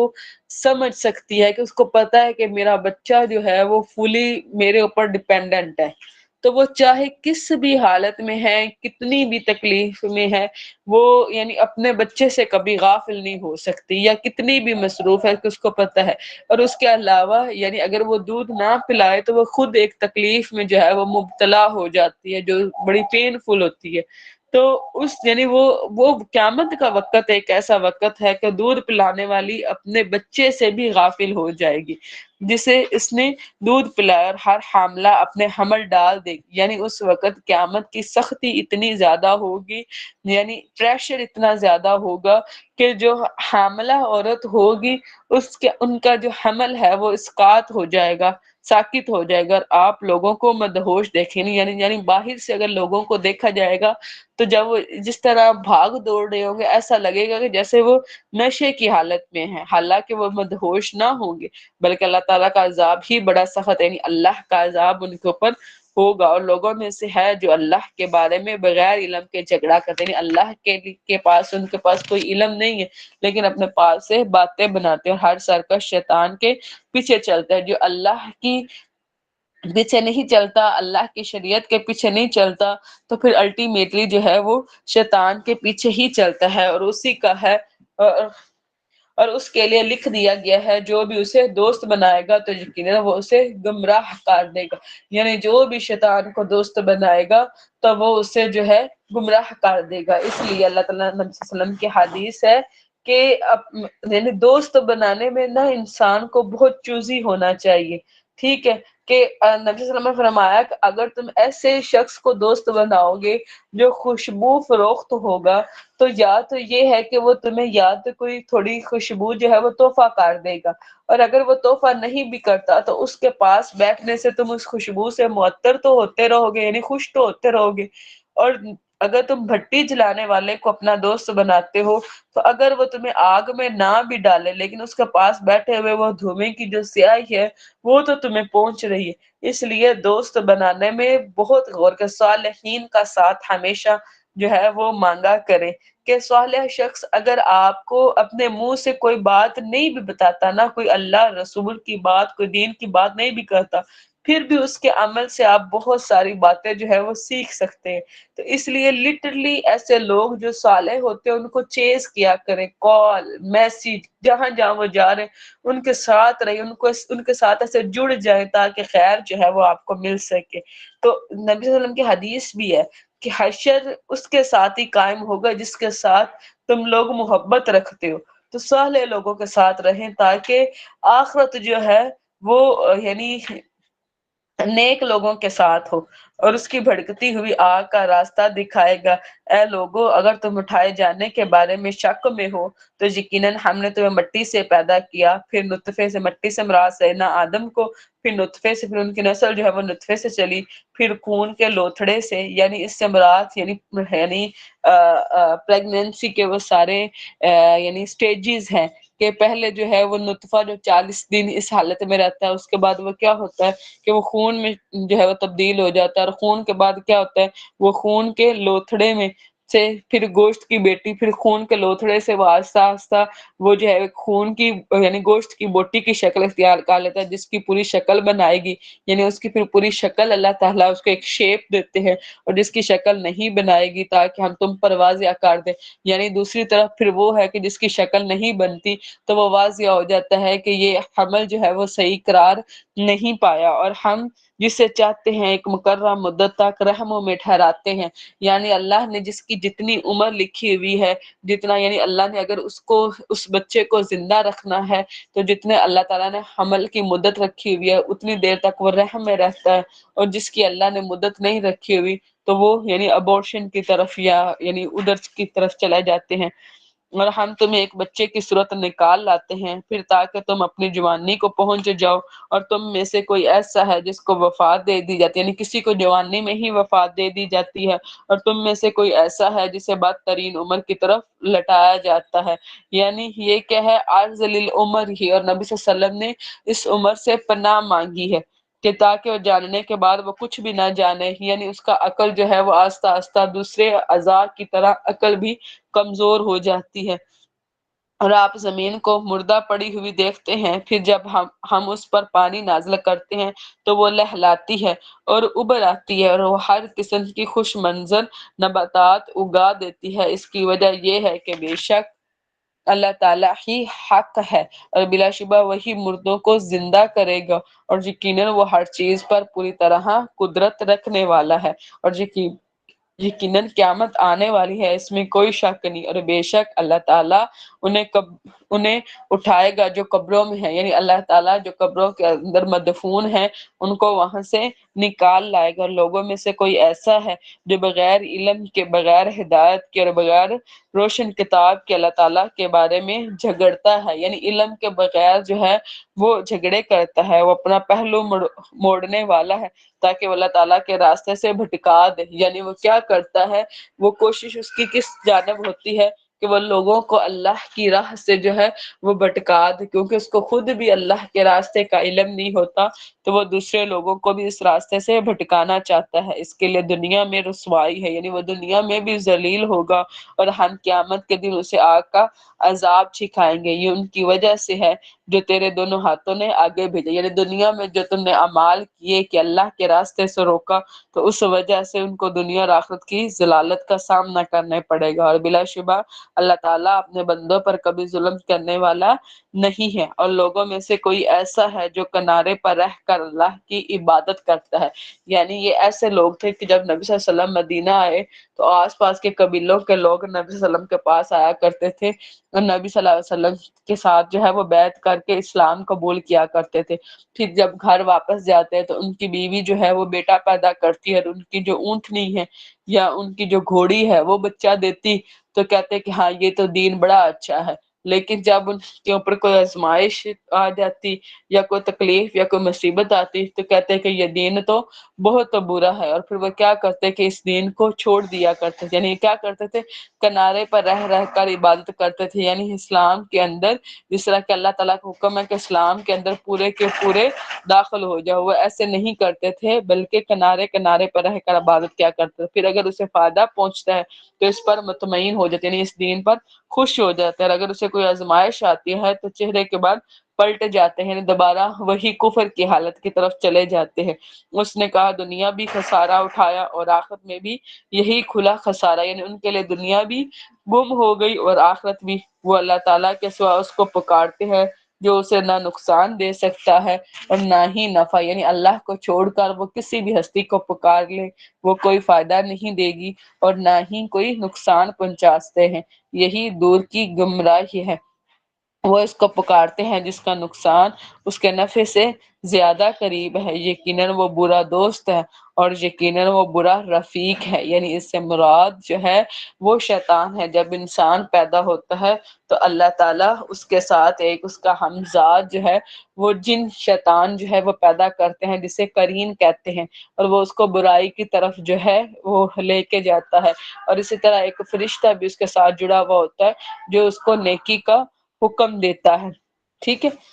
یقیناً اللہ تعالیٰ ان لوگوں کو جو ایمان لائے اور جنہوں نے نیکیاں کی انہیں جنتوں میں داخل کرے گا جن کے نیچے نہریں بہتی ہیں۔ یقیناً اللہ تعالیٰ جو چاہتا ہے وہ کرتا ہے۔ جو شخص یہ گمان رکھتا ہے کہ اللہ تعالیٰ دنیا اور آخرت میں اس کی ہرگز مدد نہیں کرے گا تو اسے ایک رسی آسمان تک دراز کرنی چاہیے، یعنی یہ وہ لوگ ہیں جو نبی کے صلی اللہ علیہ وسلم کے بارے میں یہ خواہش کرتے تھے کہ اللہ دنیا اور آخرت میں ان کی مدد نہیں فرمائیں گے، تو اللہ تعالیٰ اس شخص کے بارے میں یہ فرما رہے ہیں کہ جو یہ گمان کرتا ہے اسے چاہیے کہ اپنی گھر کی چھت پر چڑھ جائے یا اپنی چھت کے ساتھ جو ہے وہ ایک رسی لٹکا لے جو آسمان تک دراز کرنی چاہیے، پھر اسے کاٹ دینا چاہیے، پھر اسے دیکھنا چاہیے۔ یعنی اس سے مراد یہ ہے کہ اس کے ساتھ یا تو پھانسی لے کر مر جائے یا پھر یہ ہے کہ اس رسی کے ساتھ جو ہے وہ آسمان کی طرف چڑھے اور کوشش کرے کہ اس وحی کو روک سکے جو نبی صلی اللہ علیہ وسلم پر اترتی ہے، تو وہ وحی پھر بھی جو ہے وہ رک نہیں سکے گی کہ یہ اللہ کے حکم سے ہی نبی کے دل پر القاء کی جاتی ہے۔ کیا واقعی اس کی تصویر اس کو لے جائے گی جو اسے غصہ دلاتی ہے، اور اسی طرح ہم نے اس کو واضح آیات کے ساتھ نازل کیا ہے، اور یقیناً اللہ تعالیٰ جسے چاہتا ہے ہدایت دیتا ہے، یعنی اللہ کے ہی ہاتھ میں ہے ہدایت دینا۔ اور یقیناً جو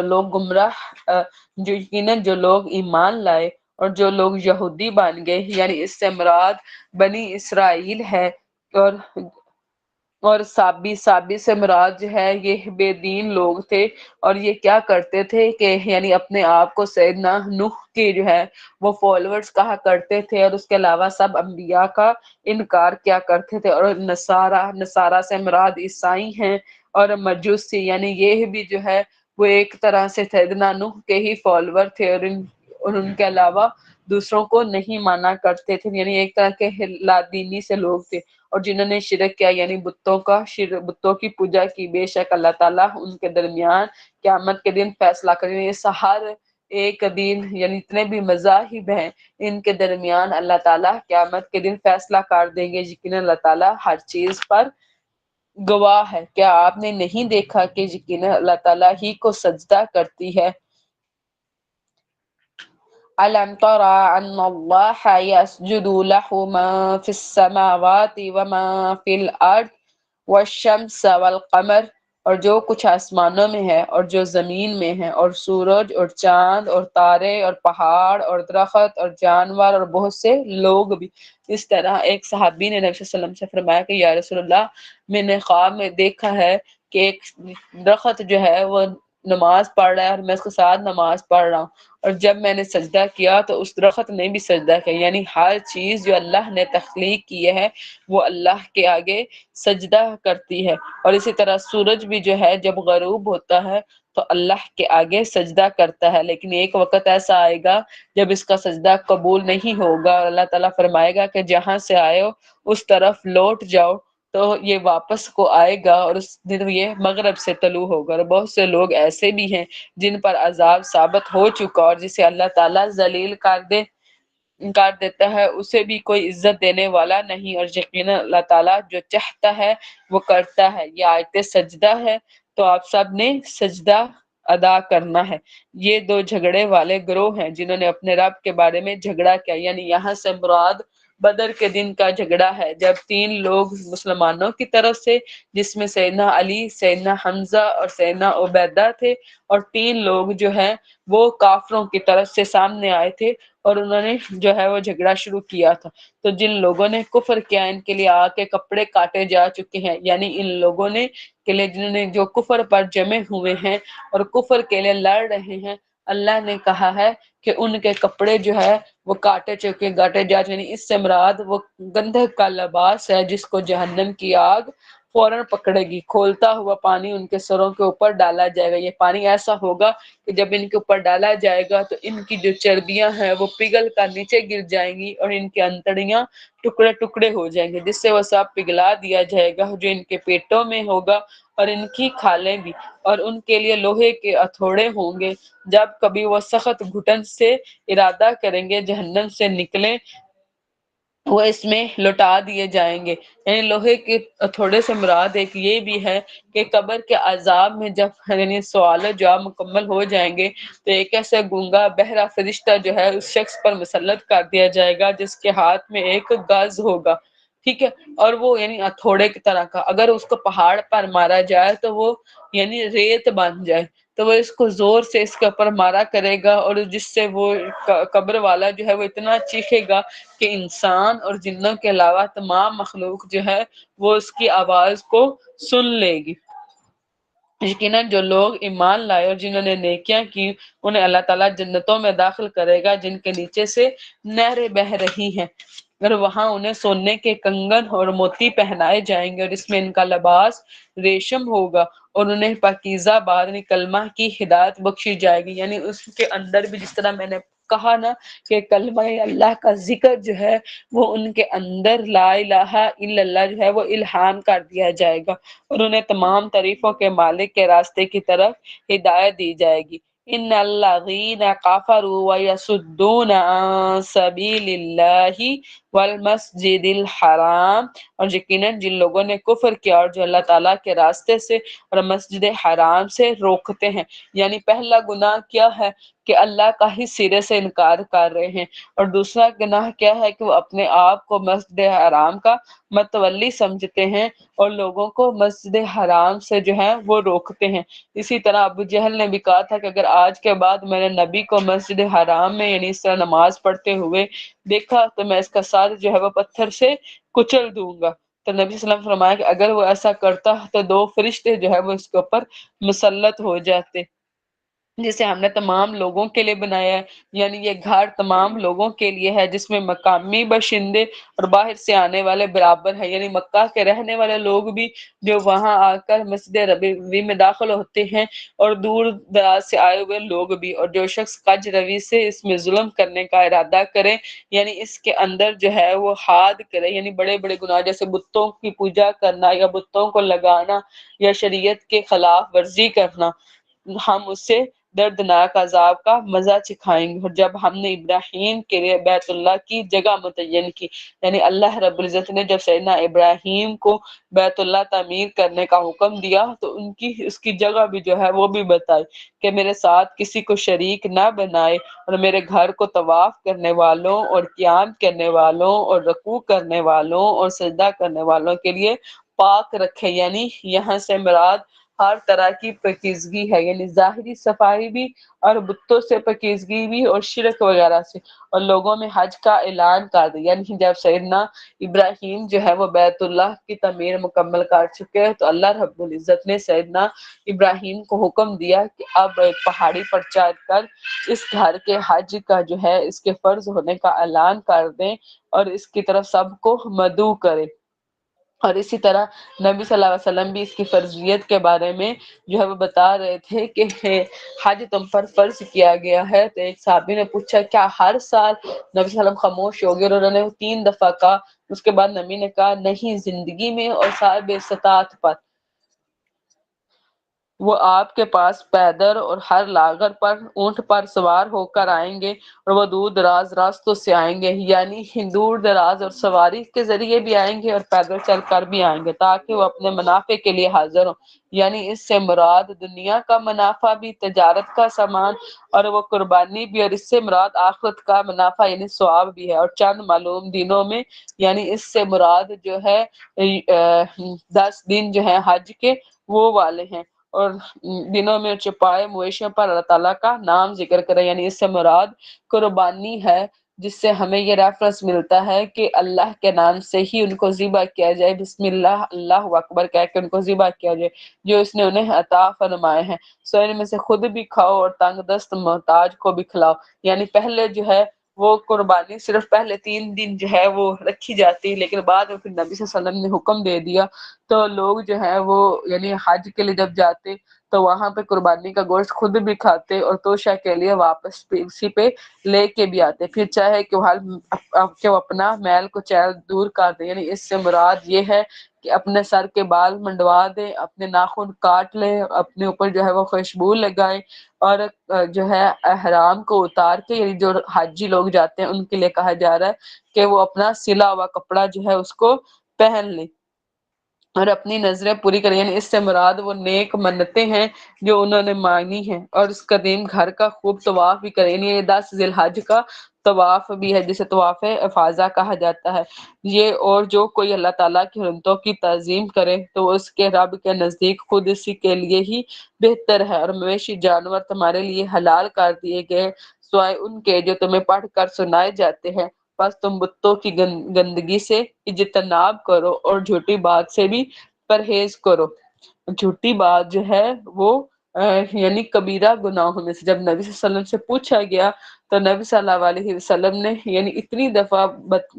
جو ہے اس بات کو ریپیٹ کیا، اور جھوٹی بات یعنی کبیرہ گناہ کے بارے میں پوچھا گیا تو نبی صلی اللہ علیہ وسلم نے وہ بتانے کے بعد کہا، اور جھوٹی بات پر اتنی دفعہ کہا کہ پوچھنے والے نے کہا کہ کاش نبی صلی اللہ علیہ وسلم جو ہے وہ خاموش ہو جائے، اللہ تعالیٰ کے لیے یکسو ہونے والے ہوں اور اس کے ساتھ شرک نہ کرنے والے ہوں. اور جو اللہ تعالیٰ کے ساتھ شرک کرتا ہے تو گویا وہ آسمان سے گر گیا، پھر پرندے اس کو اچک لیتے ہیں یا اسے ہوا کسی دور دراز جگہ میں گرا دی جاتی ہے. اس طرح جو گناہ کفر کرنے والا ہوتا ہے اس کی روح جب آسمان تک لے جائی جاتی ہے تو آسمان کے دروازے اس کے لیے نہیں کھولے جاتے اور پھر اس کو وہیں سے زمین کی طرف نیچے پٹخ دیا جاتا ہے. تو اسی لیے یہاں پر اس آیت میں اس کا ریفرنس ہے کہ زمین کی طرف اس کو پھینک دیا جاتا ہے، پھر یا تو راستے میں پرندے ہی اس کو اچک لے جائیں کیونکہ وہ ایک بے وارث سی روح ہے، یا پھر یہ ہے کہ ہوا جو ہے اس کو کسی دور دراز علاقے میں پھینک دے. اور یہ جو اللہ تعالیٰ کے شاعر کی تعظیم کرتا ہے یعنی اللہ کی نشانیاں جو ہیں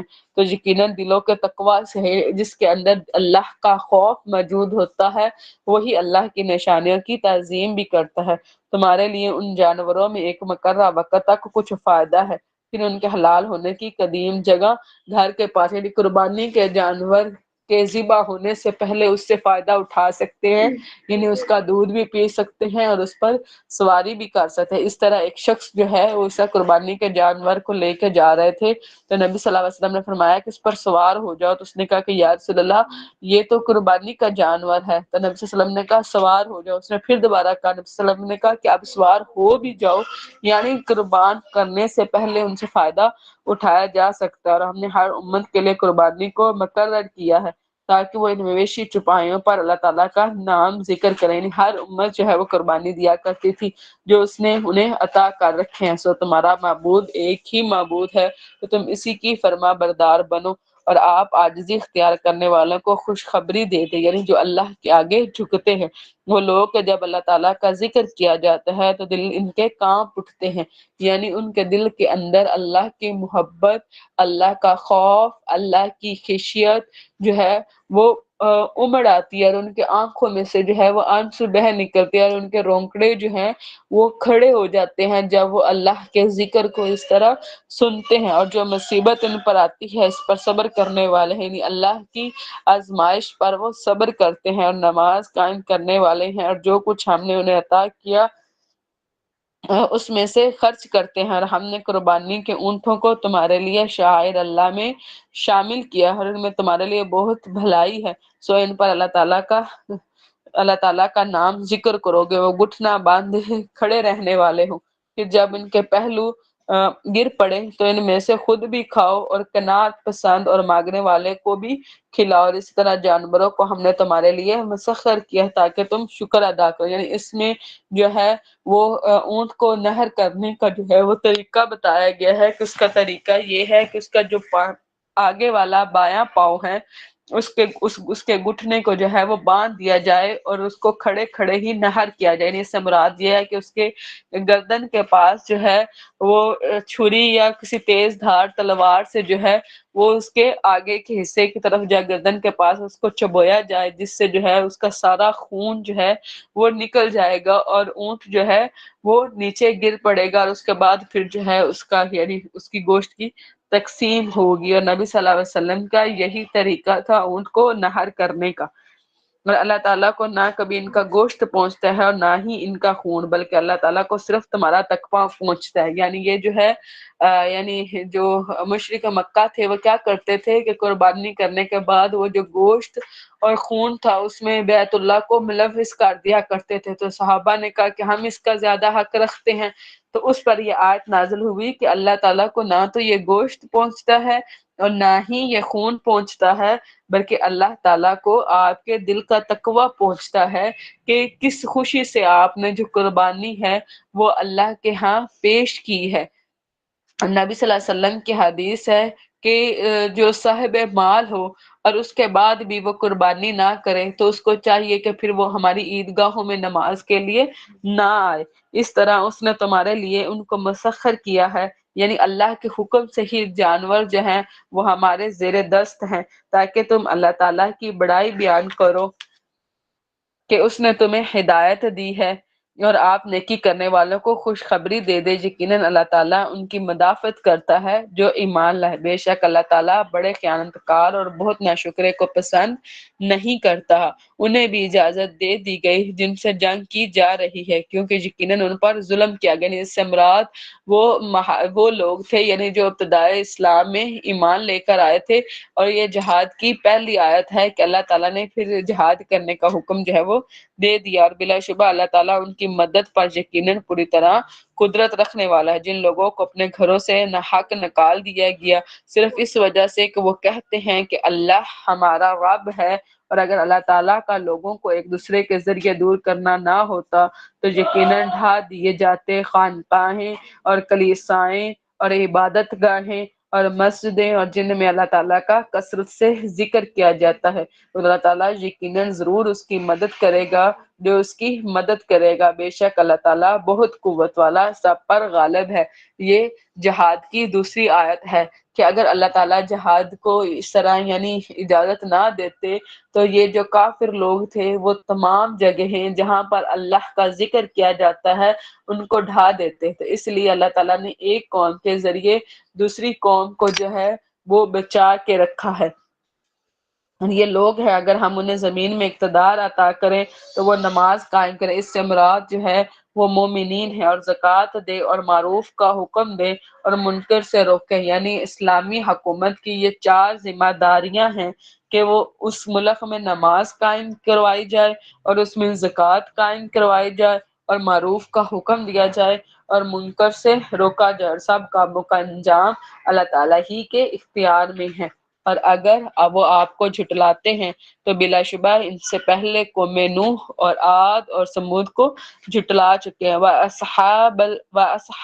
مَدْيَنَ اور اہل مدین بھی، اور موسیٰ کو بھی جھٹلایا گیا تو کافروں کو میں نے ڈھیل دی، پھر میں نے انہیں پکڑ لیا تو کیسا تھا میرا عذاب، چنانچہ کتنی ہی بستیاں ہیں جنہیں ہم نے ہلاک کیا اس حال میں کہ وہ ظالم تھی، چنانچہ وہ اپنے چھتوں پر گری پڑی تھی، یعنی ایسی اجڑی ہوئی تھی کہ اپنی چھتوں پر الٹی پڑی تھی، اور کتنے ہی کنویں بیکار چھوڑ دیے گئے، یعنی ایسے کنویں جن کے اوپر رش تھا آج ان کے مالک نظر نہیں آتے، اور چونا گچ محل یعنی ایسے محل بنائے گئے جو چونے سے بھرے ہوئے تھے، ان کی مضبوطی بے مثال تھی، آج وہ کھنڈرات ہے۔ کیا وہ زمین میں چلے پھرے نہیں کہ ان کے لیے ایسے دل ہوں جن سے وہ سمجھتے ہوں، یا ایسے کان ہوں جن سے وہ سنتے ہوں، بس یقیناً آنکھیں اندھی نہیں ہوتی لیکن وہ دل اندھے ہوتے ہیں جو سینوں میں ہیں، یعنی آنکھیں تو وہ سارے نظارے دیکھ لے ہوتے ہیں لیکن دل ہی مردہ ہو چکے ہوتے ہیں جو اللہ کے راستے کی ہدایت نہیں دیتے۔ یستعجلونک بالعذاب ولن یخلف اللہ، اور یہ لوگ آپ سے عذاب کو جلدی مانگتے ہیں اور اللہ تعالیٰ ہرگز اپنے وعدے کے خلاف نہیں کرے گا، اور یقیناً آپ کے رب کے ہاں کا ایک دن 1000 سال کی مانند ہے، اور اس کی گنتی سے جو تم شمار کرتے ہو، یعنی اللہ رب العزت کے ہاں جو ہے وہ دن کی تعداد بتائی جا رہی ہے کہ اللہ کے ہاں جو دن ہے یعنی وہ جو قیامت کا عذاب تم مانگ رہے ہو اس دن اتنا لمبا دن ہوگا کہ ہمارے اگر 1000 سال ہوں گے تو اللہ کے ہاں وہ ایک دن ہوگا، اور جیسے نبی صلی اللہ علیہ وسلم نے فرمایا کہ جو مساکین اور غربا مسلمان ہوں گے وہ ناتواں اور یعنی جو رئیس مومنین ہوں گے ان سے نصف دن جو ہے یعنی 500 سال پہلے جو ہے وہ جنت میں داخل کر دیے جائیں گے، اور کتنی ہی بستیاں ہیں جنہیں میں نے ڈھیل دی اس حال میں کہ وہ ظالم تھی، پھر میں نے انہیں پکڑ لیا اور میری طرف لوٹ کر آنا ہے۔ آپ کہہ دیا لوگوں یقیناً میں تمہیں کھلا خبردار کرنے والا ہوں، یعنی نبی کے سمے تو یعنی خبر دینا ہے، تو وہ لوگ جو ایمان لائے اور انہوں نے نیکیاں کی ان کے لیے بڑی مغفرت اور باعزت رزق ہے، اور جن لوگوں نے ہمارے آیات کے بارے میں کوشش کی اس حالت میں کہ وہ نیچا دکھانے والے ہیں وہی دوزخ والے ہیں۔ وَمَا أَرْسَلْنَا مِن قَبْلِكَ مِن رَسُولٍ، اور ہم نے آپ سے پہلے کوئی رسول اور نبی نہیں بھیجا مگر اس نے تمنا کی تو شیطان نے اس کی تمنا میں خلل ڈال دیا، یعنی ہر نبی کی آرزو کیا تھی؟ اللہ کے دین کی اور اللہ کی کتاب کی تلاوت کرنا، ٹھیک ہے، تو کیا کرتے تھے شیطان اس میں خلل ڈالتے تھے. یعنی جس طرح میں نے بتایا نا کہ پہلے آیت گزری تھی کہ اللہ تعالیٰ معبود کو اور اس کے عبادت گزار دونوں کو جہنم میں ڈال دے گا. تو یہ لوگ کیا کہتے تھے کہ جیسے لوگ تو عبادت جو ہے وہ اس کی بھی کرتے ہیں، سیدنا عیسیٰ علیہ السلام کی بھی، اور لوگ عبادت جو ہے وہ سیدنا عزیر کی بھی کرتے ہیں، اور اسی طرح فرشتوں کو اللہ کی بیٹیاں کہتے ہیں. تو کیا ان سب کو جو ہے وہ جہنم میں ڈال دیا جائے گا؟ یعنی جب قرآن پڑھتے تھے تو اس طرح شیطان جو ہے وہ اپنی طرف سے اس کے اندر یعنی اس طرح کے وسوسے ڈال دیتے. اس لیے ہم نے پچھلے پاروں میں پڑھا ہے کہ جب آپ قرآن پڑھنے لگیں تو لازم ہے کہ آپ تعوذ جو ہے وہ پڑھیں تاکہ شیطان سے اس کو دور رکھا جائے. اللہ تعالیٰ اس کی تمنا میں خلل ڈال دیا. تو جو کچھ بھی شیطان ڈالتا ہے اللہ اس کو مٹا دیتا ہے. یعنی جو بھی بات شیطان اپنی طرف سے اس وسوسوں کو ڈالنے کی کوشش کرتا ہے اللہ ان کو مٹا دیتا ہے. پھر اللہ تعالیٰ اپنی آیات پختہ کر دیتا ہے. اللہ تعالیٰ سب کچھ جاننے والا کمال حکمت والا ہے، تاکہ جو شیطان ڈالتا ہے اللہ تعالیٰ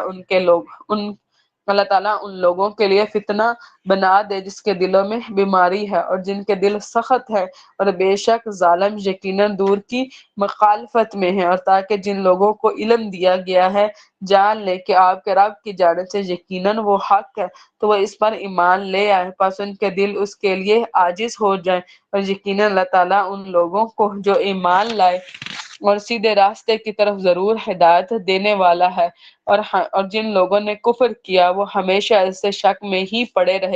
رہیں گے حتیٰ کہ ان پر اچانک قیامت آ جائے گی. یعنی قیامت جب ان کے اوپر وارد ہو جائے گی یا ان پر 5 دن کا عذاب آ جائے. 5 دن سے مراد بھی یہاں پر قیامت ہے، کیونکہ قیامت کے بعد کوئی دن جو ہے وہ نہیں ہوگا، اس لیے ہی اس کو 5 دن جو ہے وہ کہا گیا ہے. اس دن بادشاہت اللہ تعالیٰ ہی کے لیے ہوگی، وہ ان کے درمیان فیصلے کرے گا. پھر جو لوگ ایمان لائے اور جنہوں نے نیکیاں کی وہ نعمت بھری جنتوں میں ہوں گے، اور جن لوگوں نے کفر کیا اور ہمارے آیات کو جھٹلایا تو ایسے ہی لوگوں کے لیے رسوا کن عذاب ہے. اور جن لوگوں نے اللہ تعالیٰ کی راہ میں ہجرت کی پھر انہیں قتل کر دیا گیا یا وہ مر گئے، یعنی ہجرت بھی کی اس میں قتل کیا گیا ہجرت کے دوران، یا اپنے گھروں میں ان کو موت آئی، تو اللہ تعالیٰ انہیں لازماً اچھا رزق دے گا. اس سے مراد جنت ہے، اور بلا شبہ اللہ تعالیٰ یقیناً بہترین رزق دینے والا ہے. یقیناً اللہ تعالیٰ انہیں لازماً ایسی جگہ میں داخل کرے گا جسے وہ پسند کریں گے، یعنی جنت. اور یقیناً اللہ تعالیٰ ضرور سب کچھ جاننے والا اور بے حد بردبار ہے. یہ اور جو کوئی بدلہ لے جیسا کہ اس کے ساتھ زیادتی کی گئی، یعنی جیسا اس کے ساتھ زیادتی کی گئی اتنا ہی اس کا بدلہ ہے. پھر اس پر زیادتی کی گئی یعنی جتنا اصل ہے اتنا بدلہ لے لیا تو وہ تو اللہ کا حکم ہے، لیکن اگر اس سے زیادہ بدلہ لیا تو اس کا مطلب ہے کہ اب جو پہلے ظالم تھا اب وہ مظلوم ہے، جو پہلے مظلوم تھا اب وہ ظالم ہے. تو جو اب مظلوم ہے اللہ اس کا ساتھ دے گا، تو اللہ تعالیٰ ضرور اس کی مدد کرے گا. بے شک اللہ تعالیٰ یقیناً نہایت درگزر کرنے والا اور بے حد بخشنے والا، یعنی اتنا ہی بدلہ لے جتنی جاتی کی گئی ہے. اس لیے کہ یقیناً اللہ تعالیٰ رات کو دن میں داخل کرتا ہے اور دن کو رات میں داخل کرتا ہے. یقیناً اللہ تعالیٰ سب کچھ سننے والا اور سب کچھ دیکھنے والا ہے. ذَلِكَ بِأَنَّ اللَّهَ هُوَ الْحَقُّ، یہ اس لیے کہ یقیناً اللہ تعالیٰ ہی حق ہے اور یقیناً وہ سب باطل ہے جنہیں وہ اللہ تعالیٰ کے سوا پکارتے ہیں. اور یقیناً اللہ تعالیٰ بے حد بلند اور بہت بڑا ہے. کیا آپ نے دیکھا نہیں کہ بے شک اللہ تعالیٰ نے آسمان سے کچھ پانی برسایا تو زمین سرسبز ہوگی؟ یقیناً اللہ تعالیٰ نہایت باریک بین اور پوری طرح خبر رکھنے والا ہے. لَهُ مَا فِي السَّمَاوَاتِ وَمَا فِي الْأَرْضِ وَإِنَّ اللَّهَ لَهُوَ الْغَنِيُّ الْحَمِيدُ، اور اسی کا ہے جو آسمانوں میں ہے اور جو کچھ زمین میں ہے، اور بے شک اللہ تعالیٰ یقیناً بڑا بے پرواہ تمام تعریفوں والا ہے. کیا آپ نے نہیں دیکھا یقیناً اللہ تعالیٰ نے تمہارے لیے مسخر کر دیا جو زمین میں ہے، اور کشتیوں کو بھی جو اس کے حکم سے سمندر میں چلتی ہیں، اور وہ آسمان کو تھامے ہوئے ہے کہ زمین پر نہ گر پڑے. یعنی اتنا وسیع جو آسمان ہے اس کے اندر کوئی پلر موجود نہیں ہے، وہ اللہ کے حکم سے ہی کھڑا ہے اور ایسا نہیں ہے کہ وہ زمین پر آ گرے مگر اس کے حکم سے، بے شک اللہ تعالیٰ لوگوں پر یقیناً بڑی شفقت کرنے والا، نہایت رحم والا ہے۔ اور وہی ہے جس نے تمہیں زندہ کیا، پھر وہ تمہیں موت دے گا، پھر وہی تمہیں زندہ کرے گا۔ یقیناً انسان بلا شبہ بڑا ہی ناشکرا ہے، اور ہر امت کے لیے ہم نے عبادت کا ایک طریقہ مقرر کیا جسے وہ بجا لانے والا ہے۔ نبی صلی اللہ علیہ وسلم نے فرمایا کہ تمام انبیاء جو ہے وہ الاتی بھائی ہیں، لیکن ان کی جو شریعت ہے وہ مختلف رہی ہے، سو وہ آپ سے اس معاملے میں ہرگز جھگڑا نہ کرے اور آپ اپنے رب کی طرف دعوت دیں، یقیناً آپ سیدھے راستے پر ہیں۔ اور اگر وہ آپ سے جھگڑا کریں تو آپ کہہ دیں جو کچھ بھی تو عمل کرتے ہو اللہ تعالیٰ اس سے زیادہ جاننے والا ہے۔ اللہ یحکم بینکم یوم القیامہ، اور اللہ تعالیٰ تمہارے درمیان قیامت کے دن فیصلہ کر دے گا جن باتوں میں تم اختلاف کرتے ہو۔ یعنی یہ جس طرح وہ ہے نا، قیامت کو ہوگا معلوم کہ جیتا کون اور ہارا کون، یعنی قیامت والے دن پتہ چلے گا کہ کون حق پر ہے اور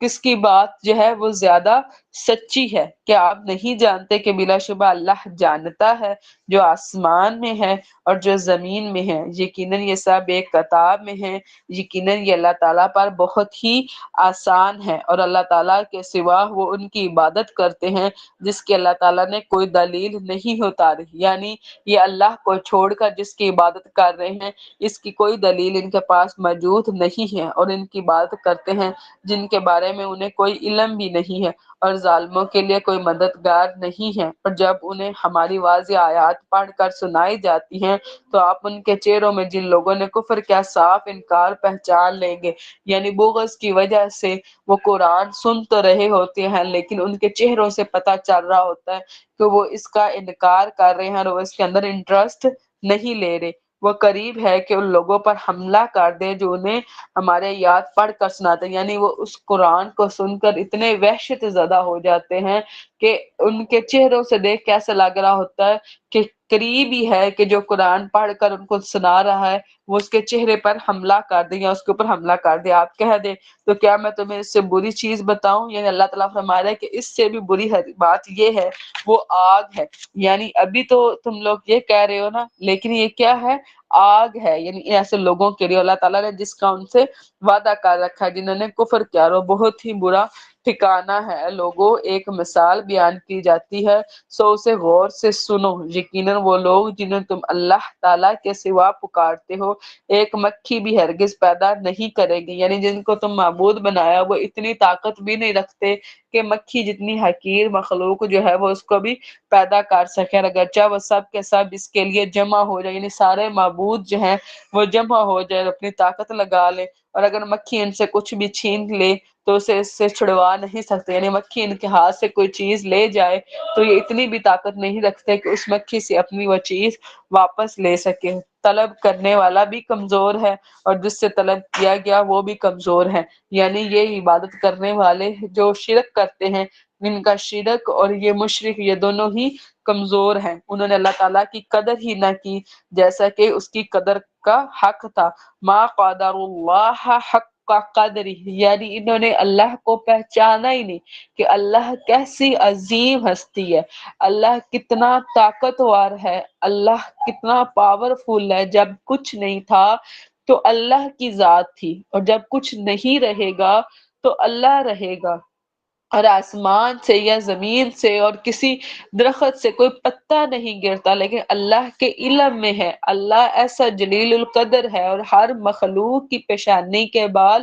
اللہ کے ہاتھ میں ہے، اور اس لیے اللہ حق رکھتا ہے کہ صرف اللہ کو ہی رب مانا جائے۔ یہ کتنی بڑی بات ہے کہ ما قدر اللہ حق کا قدری، کہ تم نے اپنے رب کو ہی نہیں پہچانا، تم نے اس کی قدر ہی نہیں کی، اس کو جانا ہی نہیں، یعنی کتنی تکلیف والی بات ہے، یعنی ہم کتنے پین میں ہوتے ہیں جب ہم یعنی یہ جملہ کہتے ہیں کہ انہوں نے قدر نہیں کی، مطلب وہ کتنی، مطلب مجھے وہ الفاظ نہیں مل رہے جس سے میں یعنی اپنے جذبات کا یا اس آیت کی انٹینسٹی جو ہے وہ آپ کو بتا سکوں کہ کتنی بڑی بات ہے کہ اللہ کی قدر نہیں کی، وہ رب جو ہمیں سانسیں دیے ہوئے ہیں، وہ رب جس نے اب مجھے یہ طاقت دی ہے کہ میں بول رہی ہوں، وہ رب جس نے آپ کو یہ طاقت دی ہے کہ آپ سن رہے ہیں، اس کی نہیں مانی، اس کی بات ہی نہیں سنی، اس کی قدر ہی نہیں کی. کتنی بڑی بات ہے اللہ.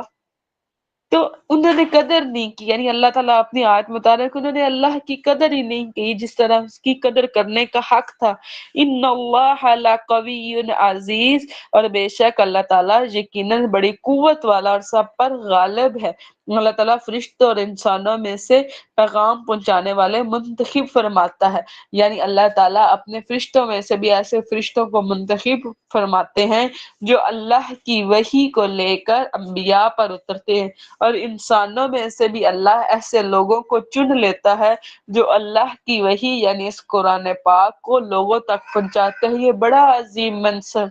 اس کے لیے کوشش کریں کہ جس طرح نبی نے فرمایا کہ ایک آیت بھی اگر آپ لوگوں کے لیے پہنچی ہے تو اس کو دوسروں تک پہنچائیں، اس کے اندر رہیں، یا سیکھنے میں یا سکھانے میں. وہی شخص بہتر ہے جو ان دو حالتوں میں رہتا ہے. یقیناً اللہ تعالیٰ سب کچھ سننے والا اور سب کچھ دیکھنے والا ہے. یعلم ما بین ایدیہم وما خلفہم، اور وہ جانتا ہے جو کچھ ان کے آگے ہے اور جو کچھ ان کے پیچھے ہے، اور سارے معاملات اللہ تعالیٰ ہی کی طرف لوٹائے جاتے ہیں. اے لوگو جو ایمان لائے ہو، رکوع کرو اور سجدہ کرو اور اپنے رب کی عبادت کرو اور نیک کام کرو تاکہ تم کامیاب ہو جاؤ. یہ بھی آیت سجدہ ہے، اور یہاں پر سب نے سجدہ ادا کرنا ہے. اور اللہ تعالیٰ کی راہ میں جہاد کرو جیسا کہ اس کے راستے میں جہاد کرنے کا حق ہے. اس نے تمہیں چن لیا ہے اور اس نے دین میں تم پر تنگی نہیں رکھی. تمہارے باپ ابراہیم کی ملت ہے اور اسی نے تمہارا نام مسلم رکھا ہے، یعنی اللہ تعالیٰ نے دین اسلام کے جو احکام ہیں وہ نرمی والے پیدا کیے ہیں، اور سیدنا ابراہیم کے لیے اور ہمارے لیے جو اس دین پر آئے ہیں اس کا نام جو ہے وہ مسلمان ہوگا. اور اس سے پہلے بھی اور اس قرآن میں بھی، یعنی پہلی کتابوں میں بھی اور قرآن میں بھی اللہ کے بندوں کا نام مسلم ہے، تاکہ رسول تم پر گواہ ہو جائیں، یعنی رسول اپنی امت جو ہے امت محمدی اس پر گواہی دیں کہ انہوں نے کس حد تک اللہ کے پیغام کو پہنچایا، اور تم لوگوں پر گواہ ہو جائے. یعنی اس سے مراد ہم لوگ جو ہیں وہ دوسری امتوں کے بارے میں ان کے نبیوں کے لیے گواہی دیں گے کہ ان کے نبیوں نے ان تک پیغام جو ہے وہ پہنچایا تھا. سو نماز قائم کرو اور زکوٰۃ ادا کرو اور اللہ تعالیٰ کے دین کو مضبوطی سے پکڑ لو، وہی تمہارا مالک ہے، سو کیا ہی اچھا وہ مالک ہے اور اچھا مددگار ہے. یہاں پر ہمارا سپارہ جو ہے وہ مکمل ہوتا ہے. وَمَا إِلَيْنَا إِلَّا الْبَلَاغُ الْمُبِينُ. اگر کسی کا کوسچن ہے بیٹا تو وہ آپ پوچھ لیں. جزاک اللہ خیرا کثیرا، اللہ تعالیٰ آپ کو بہت جزائے خیر دے. آمین. ہم کلاس اینڈ کرتے ہیں. سبحانک اللہم و بحمدک، نشہد ان لا الہ الا انت، نستغفرک و نتوب الیک. السلام علیکم ورحمۃ اللہ وبرکاتہ. وعلیکم